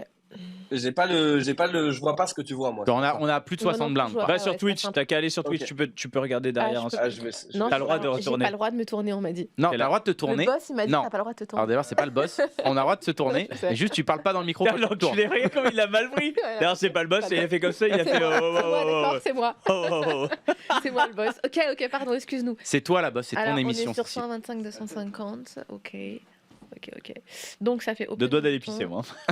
Je vous le dis, c'est du MTT. Après, il y a du cash. J'y vais avant, attends. Non, tu restes pas. Personne se lève avant la fin. Rien à foutre. Ah ouais? Rien à foutre. Ulysse s'en fout, il a son petit verre. Il a son petit verre qui est déjà prêt. Alors, en tout cas, Marie, c'est bien barré. On parle poker. C'est cool. Ça fait 2 fois, elle sait pas, elle essaie de trouver la sortie. Mais putain, j'en peux plus. Alors, c'est super cool que tu m'aies mis un 9 dans ce truc parce que tu sais que je suis égérie de la marque PK9. Je sais pas si vous connaissez. Ah, la marque de fringues poker. Ouais. Je vois, ok. Je suis ambassadrice et égérie de cette marque. Très bonne promo. Elle est forte. Très bonne promo. T'es forte. C'est bien. Tu m'as mis un 9. Tu m'as mis un K et un 9. Voilà. Il manque le P. Et ouais, c'est génial. Donc, et mec s'appelle Ponakov. Tu gardes le P, c'est bon. PK9. Et ouais, PK9. Donc voilà, en marque de vêtements poker, c'est hyper quali ce qu'ils font. Et je crois que vous êtes sur une autre marque, vous, de vêtements. Nous, c'est Nike. C'est Nike qui sponsorise. Je sais pas si tu connais ces petites marques. Moi, je suis Gucci à Marrakech. Écoute-moi. Marrakech. Gucci, mais il y a un seul C. Moi, en tout cas, je suis une mauvaise égérie parce que j'ai oublié de ramener mon pull, je devais le mettre. Mais tu l'as cité, c'est beau. Mais ouais, voilà. Donc tu défends ou tu calls ou tu 3-bet ou tu fold? Je vais défendre. On part pour défendre. Ulysse. Défense. Allez, défense. Ulysse, en spin, là, il a tout mis déjà. Hein. On va défendre. Il va peut-être tout mettre post-flop. On va défendre, parce que comment je suis sans bas les couilles. On dirait Daniel Riolo au RMC Poker Show. Pardon. Et on a un 17-6, 3 trèfles, et on a tirage quinte flush. Qui ne tombe jamais. Allez, c'est parti. Le pot fait 1,3 million. 1,3 million. Est-ce qu'on check? Enfin, 1300, quoi. Là, j'ai réduit les stacks. 1300 le pot. Est-ce qu'on check ou est-ce qu'on donc bet? Qu'est-ce que tu fais, Cécile? Pourquoi tu ne demandes pas à Ulysse en premier? Il n'y a pas de mauvaise réponse. Non, je sais. Je vais checker. On part pour checker, ok. Ulysse, tu check, tu lead d'ici. Je check. On part pour checker. Comment? Je tirage quinte flush? Je check. On part pour checker. On va checker. Chichi, qu'est-ce que tu fais? Moi, je check. Ok. Et je suis pas la bonne réponse. Il connaît la main. Oui, mais c'est pas grave. Il connaît la main, mais. Ce qui ferait réellement. Non, on check, je pense. On check majoritairement. Barney va check back. On voit la turn direct. Bam, qu'est-ce qu'il y a? La turn, on adore. As de cœur. Est-ce que quelqu'un prend le lead maintenant ou est-ce qu'on continue de checker? Ulysse. Alors, je demande à Ulysse d'abord. Je check raise. Check. On part pour. Ok, le plan c'est de check raise. Cécile? Check call, check raise. Je pense que je vais prendre le lead maintenant parce que je. Attends. Ah non, c'est pas moi qui open nos boutons. Non, je vais check. On l'a défendu, ouais. Ouais, je vais check 100%. Ouais, pardon, je pensais que c'est moi qui avais lead pré-flop, mais je viens de capter que le bouton était là. On part pour check, comment? Pareil, ouais. En plus, sur un as turn, j'ai pas du tout envie de lead, donc je vais plutôt check. Et ouais, je pense que c'est un bon spot de check raise ici. Quand on va le laisser miser beaucoup et quand on a une main forte, on aime bien de checker pour le laisser miser. On va checker. Barney va bet à peu près un tiers. Il va faire 400. Et on va check raise. Donc Ulysse est parti plutôt pour check raise. Comment je suis plutôt parti pour check raise? Cécile, check call, check raise. Les deux me et moi, je suis pas parti pour check raise particulièrement, je pense. Les deux me choquent pas. Le call est ok, le check raise est ok aussi. Par contre, si on check raise, le sizing est hyper important. Ulysse, tu fais quoi comme sizing? Très cher. Ouais, je suis assez ok en fait. Du coup. All-in. Tu fais quoi? Tu fais 2000? 16, non. Ouais, 2000. Ok. assez chéro. Comment plutôt En gros, moi j'aurais soit prob très cher du coup, soit check pour check raise ce combo, je pense. J'aurais préféré pas avoir de roi quand même, mais. Ouais. Comment Ouais, non, mais j'aime bien check raise. Je vois pas trop de façon c'est quoi le plan si on check call ici. Donc ouais, check raise pourquoi pas, ouais. On va check call. Okay. Alors, Ponakov, il sait jouer ou il sait pas jouer? J'ai l'impression qu'il sait pas jouer, moi. On va check call. J'imagine que le but, c'est... il faut qu'on fasse une paire river. Non, bah on fait une paire. Ah non, faut pas qu'on paire de 7. Et voilà. Alors, on connaît le jeu, monsieur. Doublette du 7 river, 7 de pique. Ah bah, le pot fait... Là, on a dash on value, en fait. 2 millions 2. 2100 dans la HH. Personne lead. Tout le monde check. On a la showdown value. Pareil, 3-9. Qu'est-ce que tu veux représenter là si tu lead Roland 7. C'est fort le 7. Ouais. Attends. Tout le monde check. Ulysse, tu check? Ouais. Moi, je pense qu'il va lead là, du coup, parce que. Non, toi, moi, je veux savoir ce que tu fais. Parce que lui, il sait pas jouer, on s'en fout. Qu'est-ce que tu fais, toi? Alors, les femmes ne bluffent jamais, sache-le. Donc, je vais check. Ouais. C'est notre première émission. On a dit qu'on faisait un peu de bluff, non? Oui. On en a reçu quand même des filles, hein, et la plupart, elles défoncent. Ils s'en rappellent plus chichi parce qu'ils s'en branlent des filles. Bah, alors, c'est dégueulasse, mais je veux dire oui, du coup. T'as dit voilà. J'ai pas ah bah tu fais des vannes à la con. C'est bon, allez, c'est bon. Alors, comment pas, alors j'ai pas entendu. Mais... moi, je check. On part pour checker. On va checker. Et Barney va bet cher. Mi-pot. Ah, c'est tout 1100 dans 2002 environ. Est-ce qu'on check raise? Est-ce qu'on check call? Est-ce qu'on check fold? Cécile, qu'est-ce que tu fais? Alors moi j'ai pas de fold là dans ma tête en tout cas. Ok, tu pars plutôt pour du coup raise ou check call? Je vois pas qu'Alas il aurait checké au flop. Pour être honnête, s'il a l'as de trèfle, il va jamais checker ce flop, je pense. Oh, il y a pas mal d'as. Imagine t'as as-dame de pique. As-dame sans flush draw, tout ça. Non. Pas mal d'as, ouais, as-dame quoi. Ouais, non mais à part quand t'as pas l'as de trèfle. As-5, il fait quoi au flop? Il a pas le droit de checker? C'était à 5 de carreau. As-5. As-5, As-4, As-3, off aussi. Hein. Même As-8, en fait. As-8, t'as pas envie de te faire check raise, t'as un peu de showdown value. Il y a que l'as de trèfle qui pète tout le temps. Non. Pour moi, il s'est bet 0 As qui n'ont pas à la rigueur As-6 avec l'As de trèfle. Ou As-10. As-7 à la rigueur, mais As-6, on va checker pur, à part sur l'As de trèfle. Donc il a beaucoup d'As. C'est mon avis. Ok, donc tu partirais plus pour check fold, check raise, toi Ulysse? Je colle pas a priori, je pense. En vrai, je pense fold. Mais fold, okay. Check raise, genre check raise à petite fréquence, ça me va. Moi, j'aime pas. Ouais, le truc de check raise, c'est que du coup, c'est quoi les seules mains qu'on va check raise? C'est je vois pas, on n'a pas de full qui check parce que tes full ils vont quand même check raise turn. Ou alors, en gros, moi, il y a un truc, c'est que je pense qu'il y a beaucoup d'ICM. Et ici, on n'a pas trop de flush. Je pense que notre flush, on les a soit prob, genre 2 fois le pot, soit check raise turn. Ouais, c'est ça. Et en gros, river, du coup, nos mains très fortes qu'on pourrait avoir envie de check raise, c'est des 7. Et avec l'ICM et machin. T'as pas beaucoup de 7 off. Hein. T'en as pas beaucoup. Hein. De 7. Bah, avec l'ICM, tu vas. 9. Ouais, tu vas pas. Ouais, si, tu le couvres et tout. Si, tu le défends, je pense. Tu vas défendre 9-7 off, tout ça? Ouais. Ok. Il y a BB en T, hein. C'est 3 indits de BB en T. Hein. C'est 3 indits de BB en T, ouais. Il mise combien de turn? Donc, je défends. Un tiers. Un tiers turn et mi pour river. Moi, in-game, je pense que je fold celui-là parce que j'ai pas envie de raise. Je suis même pas sûr de raise tous mes 7. Genre, je raise des 7 avec un trèfle. Et des 7 sans trèfle, je sais même pas. En gros, lui a le droit d'avoir 2 as. Bon, en l'occurrence, c'est Botman. Je suis pas sûr qu'il soit très fort, mais si tu as 2 as. Après, ça, l'info aussi, c'est important, c'est de savoir si c'est un bon joueur ou pas, parce qu'on n'aura pas la même. Enfin, en tout cas, moi qui joue. Toi, Ulysse, tu joues plus online, donc peut-être à plus automatique. Bah, Barry, c'est un vieux. Barney, c'est un vieux de la vieille. C'est un vieux. En live, c'est un récréa. Ah, c'est un vieux. Au revoir. Je fold. C'est un vieux. Voilà, allez, cliché. Allez, bravo, super. On respecte pas les vieux, pas les femmes dans cette émission, super. Désolée, ouais, surtout pas les femmes d'ailleurs. Donc plutôt fold, vous êtes plutôt sur un fold, c'est fold. Sur un profil personne un peu plus âgée. Après c'est un vieux, mais quand je dis un vieux, c'est un vieux de la vieille du poker. Tu vois, Barney, c'est pas non plus. Moi, je suis d'accord que c'est un récréa, mais là depuis longtemps dans le poker, c'est pas. Et d'ailleurs, il a gagné le PT déjà, je tiens à vous le dire. Okay. Et Ponakov, c'est un grand malade, si je dis pas de bêtises. En tout cas, à l'époque, c'était un grand malade. Ouais, donc en fait, un Ponakov, t'as pas envie de le. Si la main elle est là, c'est qu'il a check raise. Ouais. Bah, Bernie Botman, c'est celui qui a qui a créé la End on Mob. Exactement, créateur de End on Mob. Ok. Alors, résultat de cette. Alors, Ulysse est parti pour fold, Cécile est partie pour fold. Comment je fold. Donc, Monaco va raise, évidemment. Folder. On a payé. Ah, mais j'ai pas eu vos mains encore. On a payé. Attends. On a payé. On a payé. Maintenant, il me faut une main pour Barney. Ma première intention, mais qu'est-ce qu'il peut avoir, Barney? Pas avec la structure, pas avec le joueur, quoi. Cécile, donne une main pour Barney. Qu'est-ce que tu penses qu'il peut avoir? Moi, je lui mets pas d'as, contrairement à vous. Bah, si on a payé, je pense qu'on lui met pas d'as. Parce que Ponakov a payé. Ouais, non, mais moi, dans mon raisonnement, je lui mettais pas d'as déjà. Donc, tu lui mets quoi, du coup?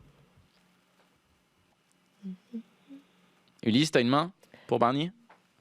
Dame Valet. J'ai pas dit qu'il avait gagné, hein. J'ai dit juste on a payé. Ouais, on a payé, on sait pas ce qu'il a. Je suppose s'il avait As-5, la main ou As-Dame, elle a pas grand intérêt. Détrompe-toi. Bah, pourquoi pas. Détrompe-toi. Pourquoi pas. Dame Valet pour Ulysse, j'ai noté. Je vais dire Dame 8. Putain, ça se trouve, c'est Dame Valet parce qu'il essaie de. Je vais dire Dame 8. Dame 8, ok. Comment Ils savent pas. Il a les as. Il a 2 as.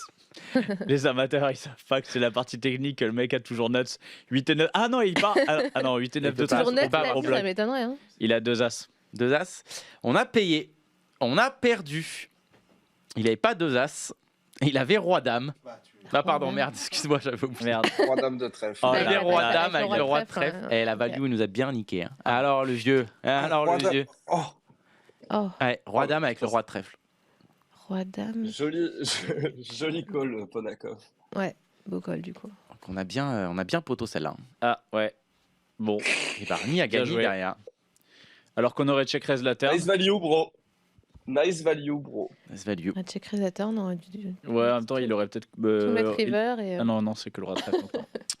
On est parti, là on va passer en cash game, donc sur les terres de Cécile. Voilà. Moi je peux quitter le. Non, tu vas rester. Non, je suis resté pour ta partie. Tu vas rester. Bon, par contre, c'est de la micro-limite pour Cécile, parce que c'est que de la 200-400.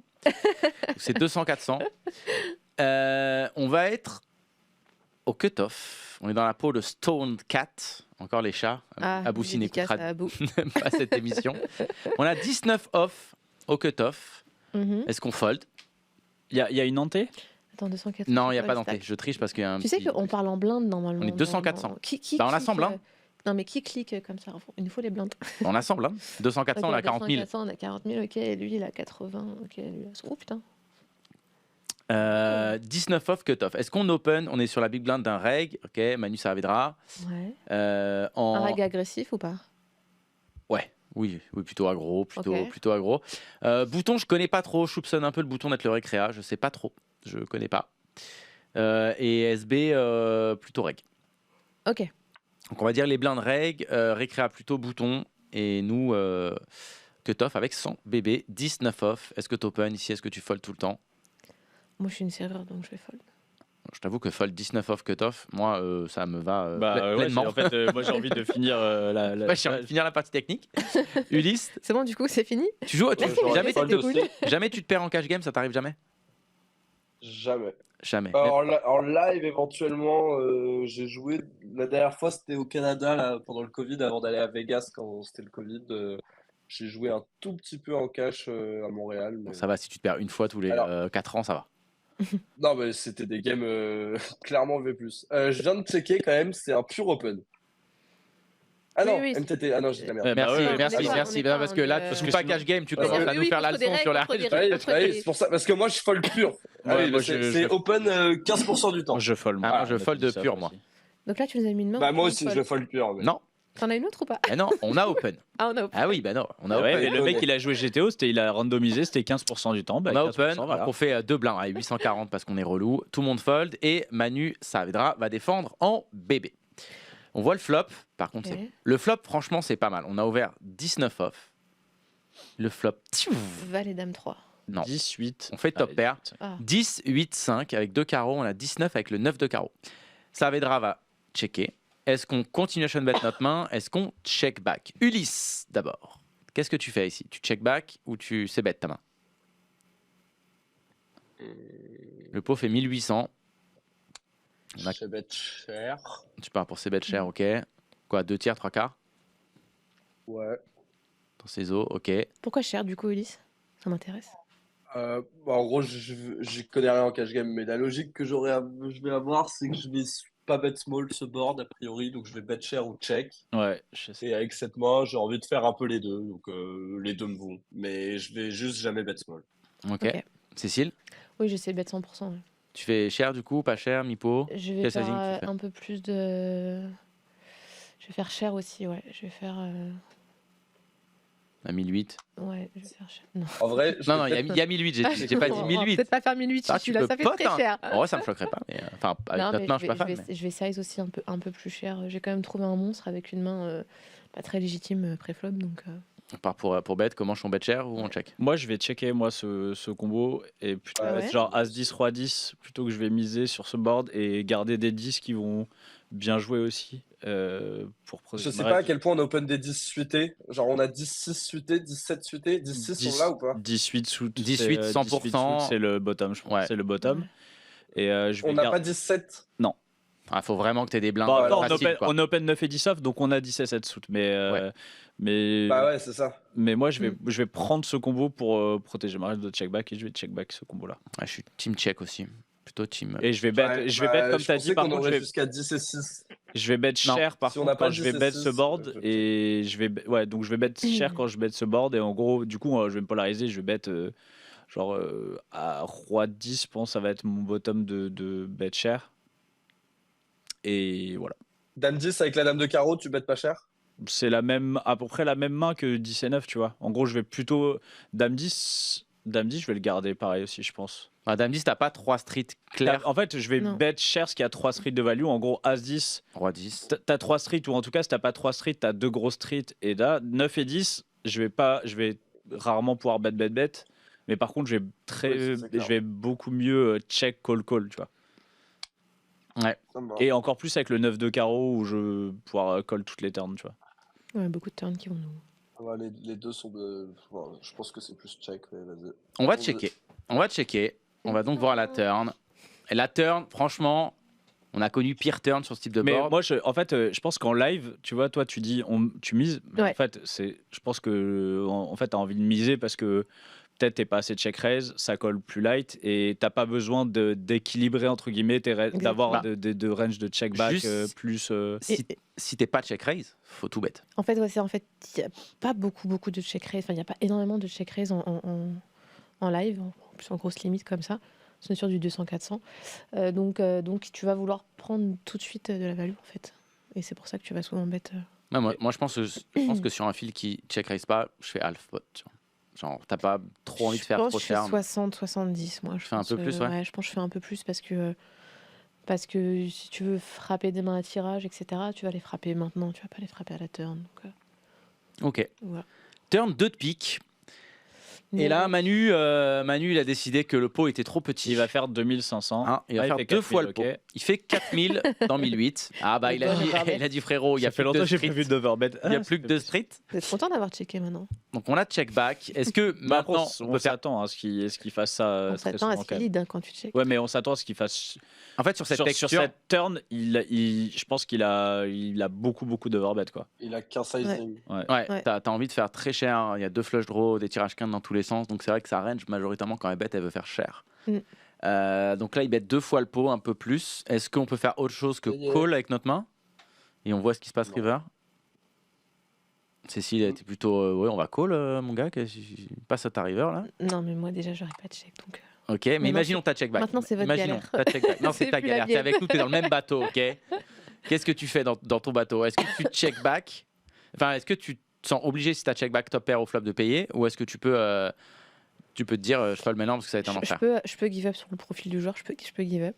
Ok. Bah après toi en live je comprends parce qu'après en live en même temps 2 fois le pot ça doit pas arriver tous les jours. Non, et puis en plus le profil du joueur est hyper important en live donc. Après moi je suis franchement mais là, non, exploitativement pas contre les meilleurs du monde et tout, mais je suis assez ok que de temps en temps tu peux fold, surtout avoir un 9 c'est pas ouf. Genre avoir un carreau et avoir un 9 c'est donc pas ça devient mauvais de passer bête du coup parce qu'on check pour protéger notre range. Bah ouais mais non parce qu'en fait si tu check mais que les joueurs sont pas équilibrés dans leur range d'overbet turn. Tu penses qu'il y a un mec là qui va qui va check raise à bonne fréquence, mais qui va jamais prop 2 fois le pot en bluff. Je pense que c'est en fait check raise, c'est pareil, c'est facile de trouver des combos de check raise et turn, vu qu'il arrive avec toute sa range. Des fois aussi, c'est facile de trop le faire ou de pas assez le faire, quoi. En fait, tu as des profils où si turn là, bon là il overbet 2 fois le pot, mais si tu es un mec qui est globalement assez passif, bah tu sais que dès qu'il recheck turn, bah là tu prends tes 2 streets de value, prends ton 3 quarts pot direct. Et par contre, quand il te fait 2 fois le pot, s'il le fait jamais, tu as un fold facile. Je peux comprendre qu'on fold turn. Sauf que là, on est en 200-400 et qu'a priori, on a dit que c'est ça. Là, on est d'accord. Là, on est d'accord. Du coup, non, mais là, je fold pas ici. Contre un. Je fold plus. À partir du moment où tu as check le flop, là, tu peux plus fold. Et là, tu accroches ta ceinture parce que le river, tu vas t'en prendre un énorme. Donc, payer. Voilà, donc, on va payer. Compliqué. La river, ça va être un truc qui nous donne un peu envie. Mais finalement, on va se prendre un tapis quand même. C'est une river un peu intéressante. 7 de trèfle. 10, 8, 5, 2, 7. Donc, il y avait flush draw carreau flop.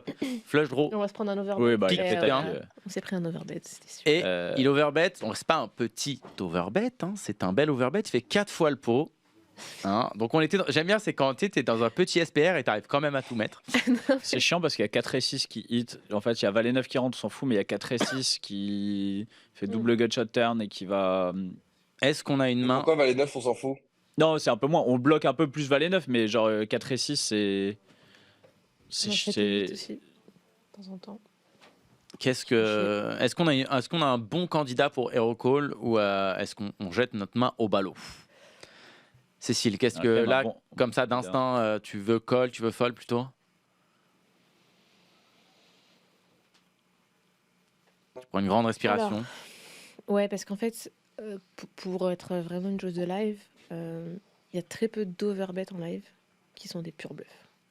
Voilà. Il y en a très très très peu. Ouais, donc 4 fois le pot. Donc soit c'est un génie, et dans ces cas-là, bah, ok, bien joué.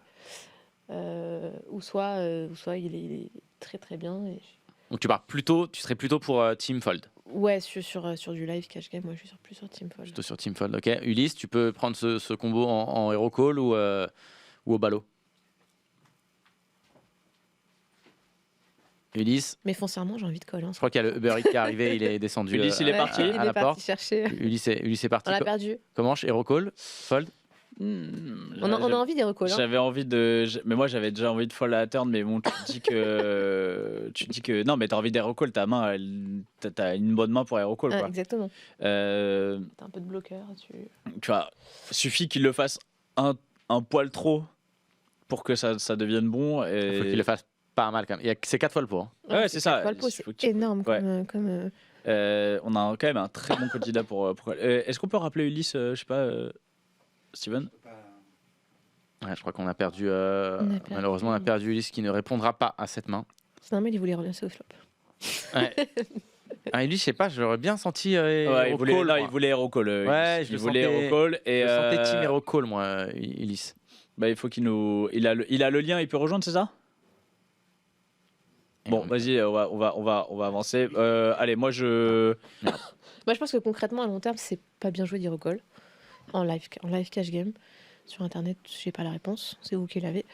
Mais on a envie d'y recall, bien sûr, quand on a collé l'overbet flop et qu'on a envie d'y recall. Mais je pense qu'à long terme, c'est pas ce qu'il faut. Allez, moi je vais reprendre mes bons réflexes et je vais fold. On a donc on a fold. Ah, Ulysse, t'es là? Ulysse, t'es de retour? Ouais, pardon.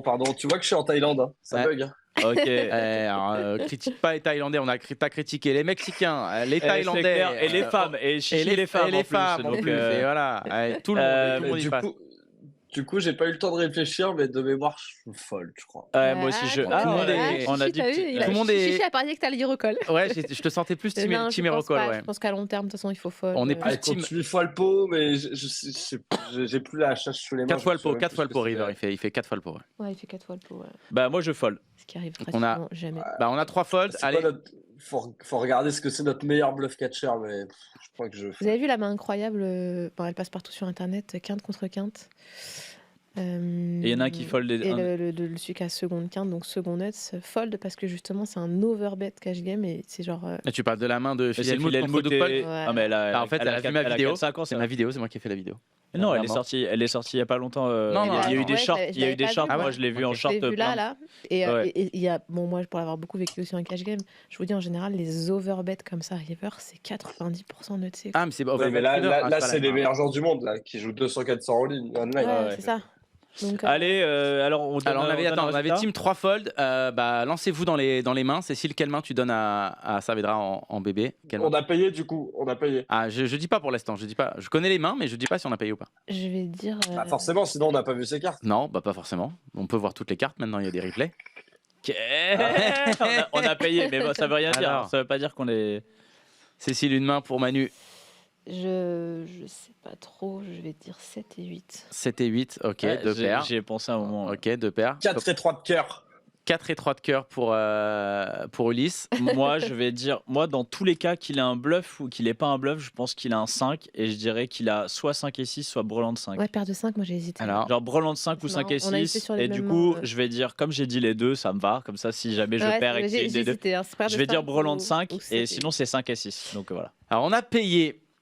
On a payé. Perdu. Il avait brelan de 5. Et il avait. Ah, brelan de 8. Brelan de 8. Ouais, j'étais pas loin. Pas le 8 de pique, je me suis trompé, mais il avait brelan de 8. dit dans le chat. Ouais, c'est brelan de 8. Moi, j'étais pas loin. Ouais, on considère que j'ai gagné du coup. Ouais, si tu quasi gagné quoi. J'ai brelan de 8 au lieu de brelan de 5. Le brelan fait plus de sens sur l'overbet turn. Donc c'est pour ça qu'on le mettra plus sur brelan que sur deux paires. Attends, c'est très bien joué. Mais ouais, c'est noté quoi, c'est ce qu'on a dit. Voilà. Moi, je voulais fold turn, je vous l'ai dit, les gars. Franchement, ça nous aurait coûté 800 balles, ça nous a coûté 40 000. Et en vrai, le mec, c'était juste pas un open 9 et 10 off. Et voilà. Mais du coup, sur ce genre de spot, tu vas te prendre un check raise flop assez souvent en cash. Et du coup, tu vas perdre moins d'argent. Non, mais déjà, t'open pas sur des blindes de règles avec 19 off. Non, déjà, clairement. T'arrêtes, mais pour le coup, en cash, là, souvent, un brelan floppé, tu vas te prendre un check raise et tu vas t'en sortir un peu mieux que ce coup très bizarre. Ouais, surtout si t'es en plus quand vous êtes super deep et tout, tu joues une main qui va jamais draw super bien. Exactement. C'est clair. T'as deux draws, tu vas te prendre un par punter et tu vas give up et t'auras perdu le minimum quoi. Et en tout cas, merci beaucoup à tous les deux. On arrive au terme de cette émission. Merci. Spécial paddle. J'ai un pote fan de paddle, il m'a envoyé un message. Il me dit c'est quoi le classement du gars là? Et il me dit putain, il était top 200 non? Il m'a dit il était classé 900. Il m'a dit il était classé 900 en 2023. Il a fait une belle année. Ouais, c'est bien 900. C'est bien, regarde quoi. Il dessus. Mais non, il parlait de toi. Il parlait de toi. Il parlait de moi. Ouais, je progresse. Voilà, donc. Attends, non, lui, il est 1200e belge. Top 900, maintenant top 200. À quand le top 100, Ulysse là? Il y a les objectifs paddle ou pas?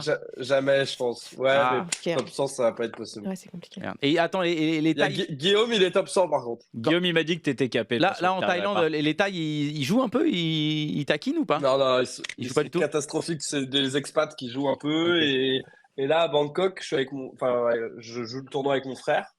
Et a priori, on est favori de ce que j'ai compris. Allez, les 1200 balles. Ulysse, j'ai deux bons potes à moi qui sont bons au paddle, qui sont en Thaïlande en ce moment. Je vais t'envoyer leur contact, ça se trouve. Vous allez non, envoie-les jouer contre lui. Ouais, qui gagnent le tournoi contre Ulysse. Tu étais meilleur qu'eux, c'est sûr, mais ouais, j'ai Quentin et Alex. De toute façon, on se verra à ton nouveau club. Voilà, à Ivry, exactement. Avec grand plaisir. Donc, on rappelle le 7 Paddle au mois de juin. On rappelle le 7 Paddle au mois de juin. Ça, on a la brasserie pareil au mois de juin. Juste en même temps. Qui va ouvrir à, rappelle-moi cette ville que vous avez inventée. Villecrène. Mais non, il y a Villecrène. Villecrène. Ouais, à Villecrène. Et l'assaut, le souci des nôtres, qui marche bien. Et on continue à se développer. Merci beaucoup. Bonne chance à tous les deux pour vos projets. Et Ulysse, qui vient de la Thaïlande. Ouais, profite bien des vacances. Ouais, merci les gars. Et puis nous, on se donne rendez-vous la semaine prochaine. Oui. Nouvel épisode de Club Poker Radio. Merci beaucoup. Tu vas l'écouter celui-là. Tu l'écouteras celui-là. Tu vas l'écouter celui-là. Salut. Allez, ciao. Des bisous.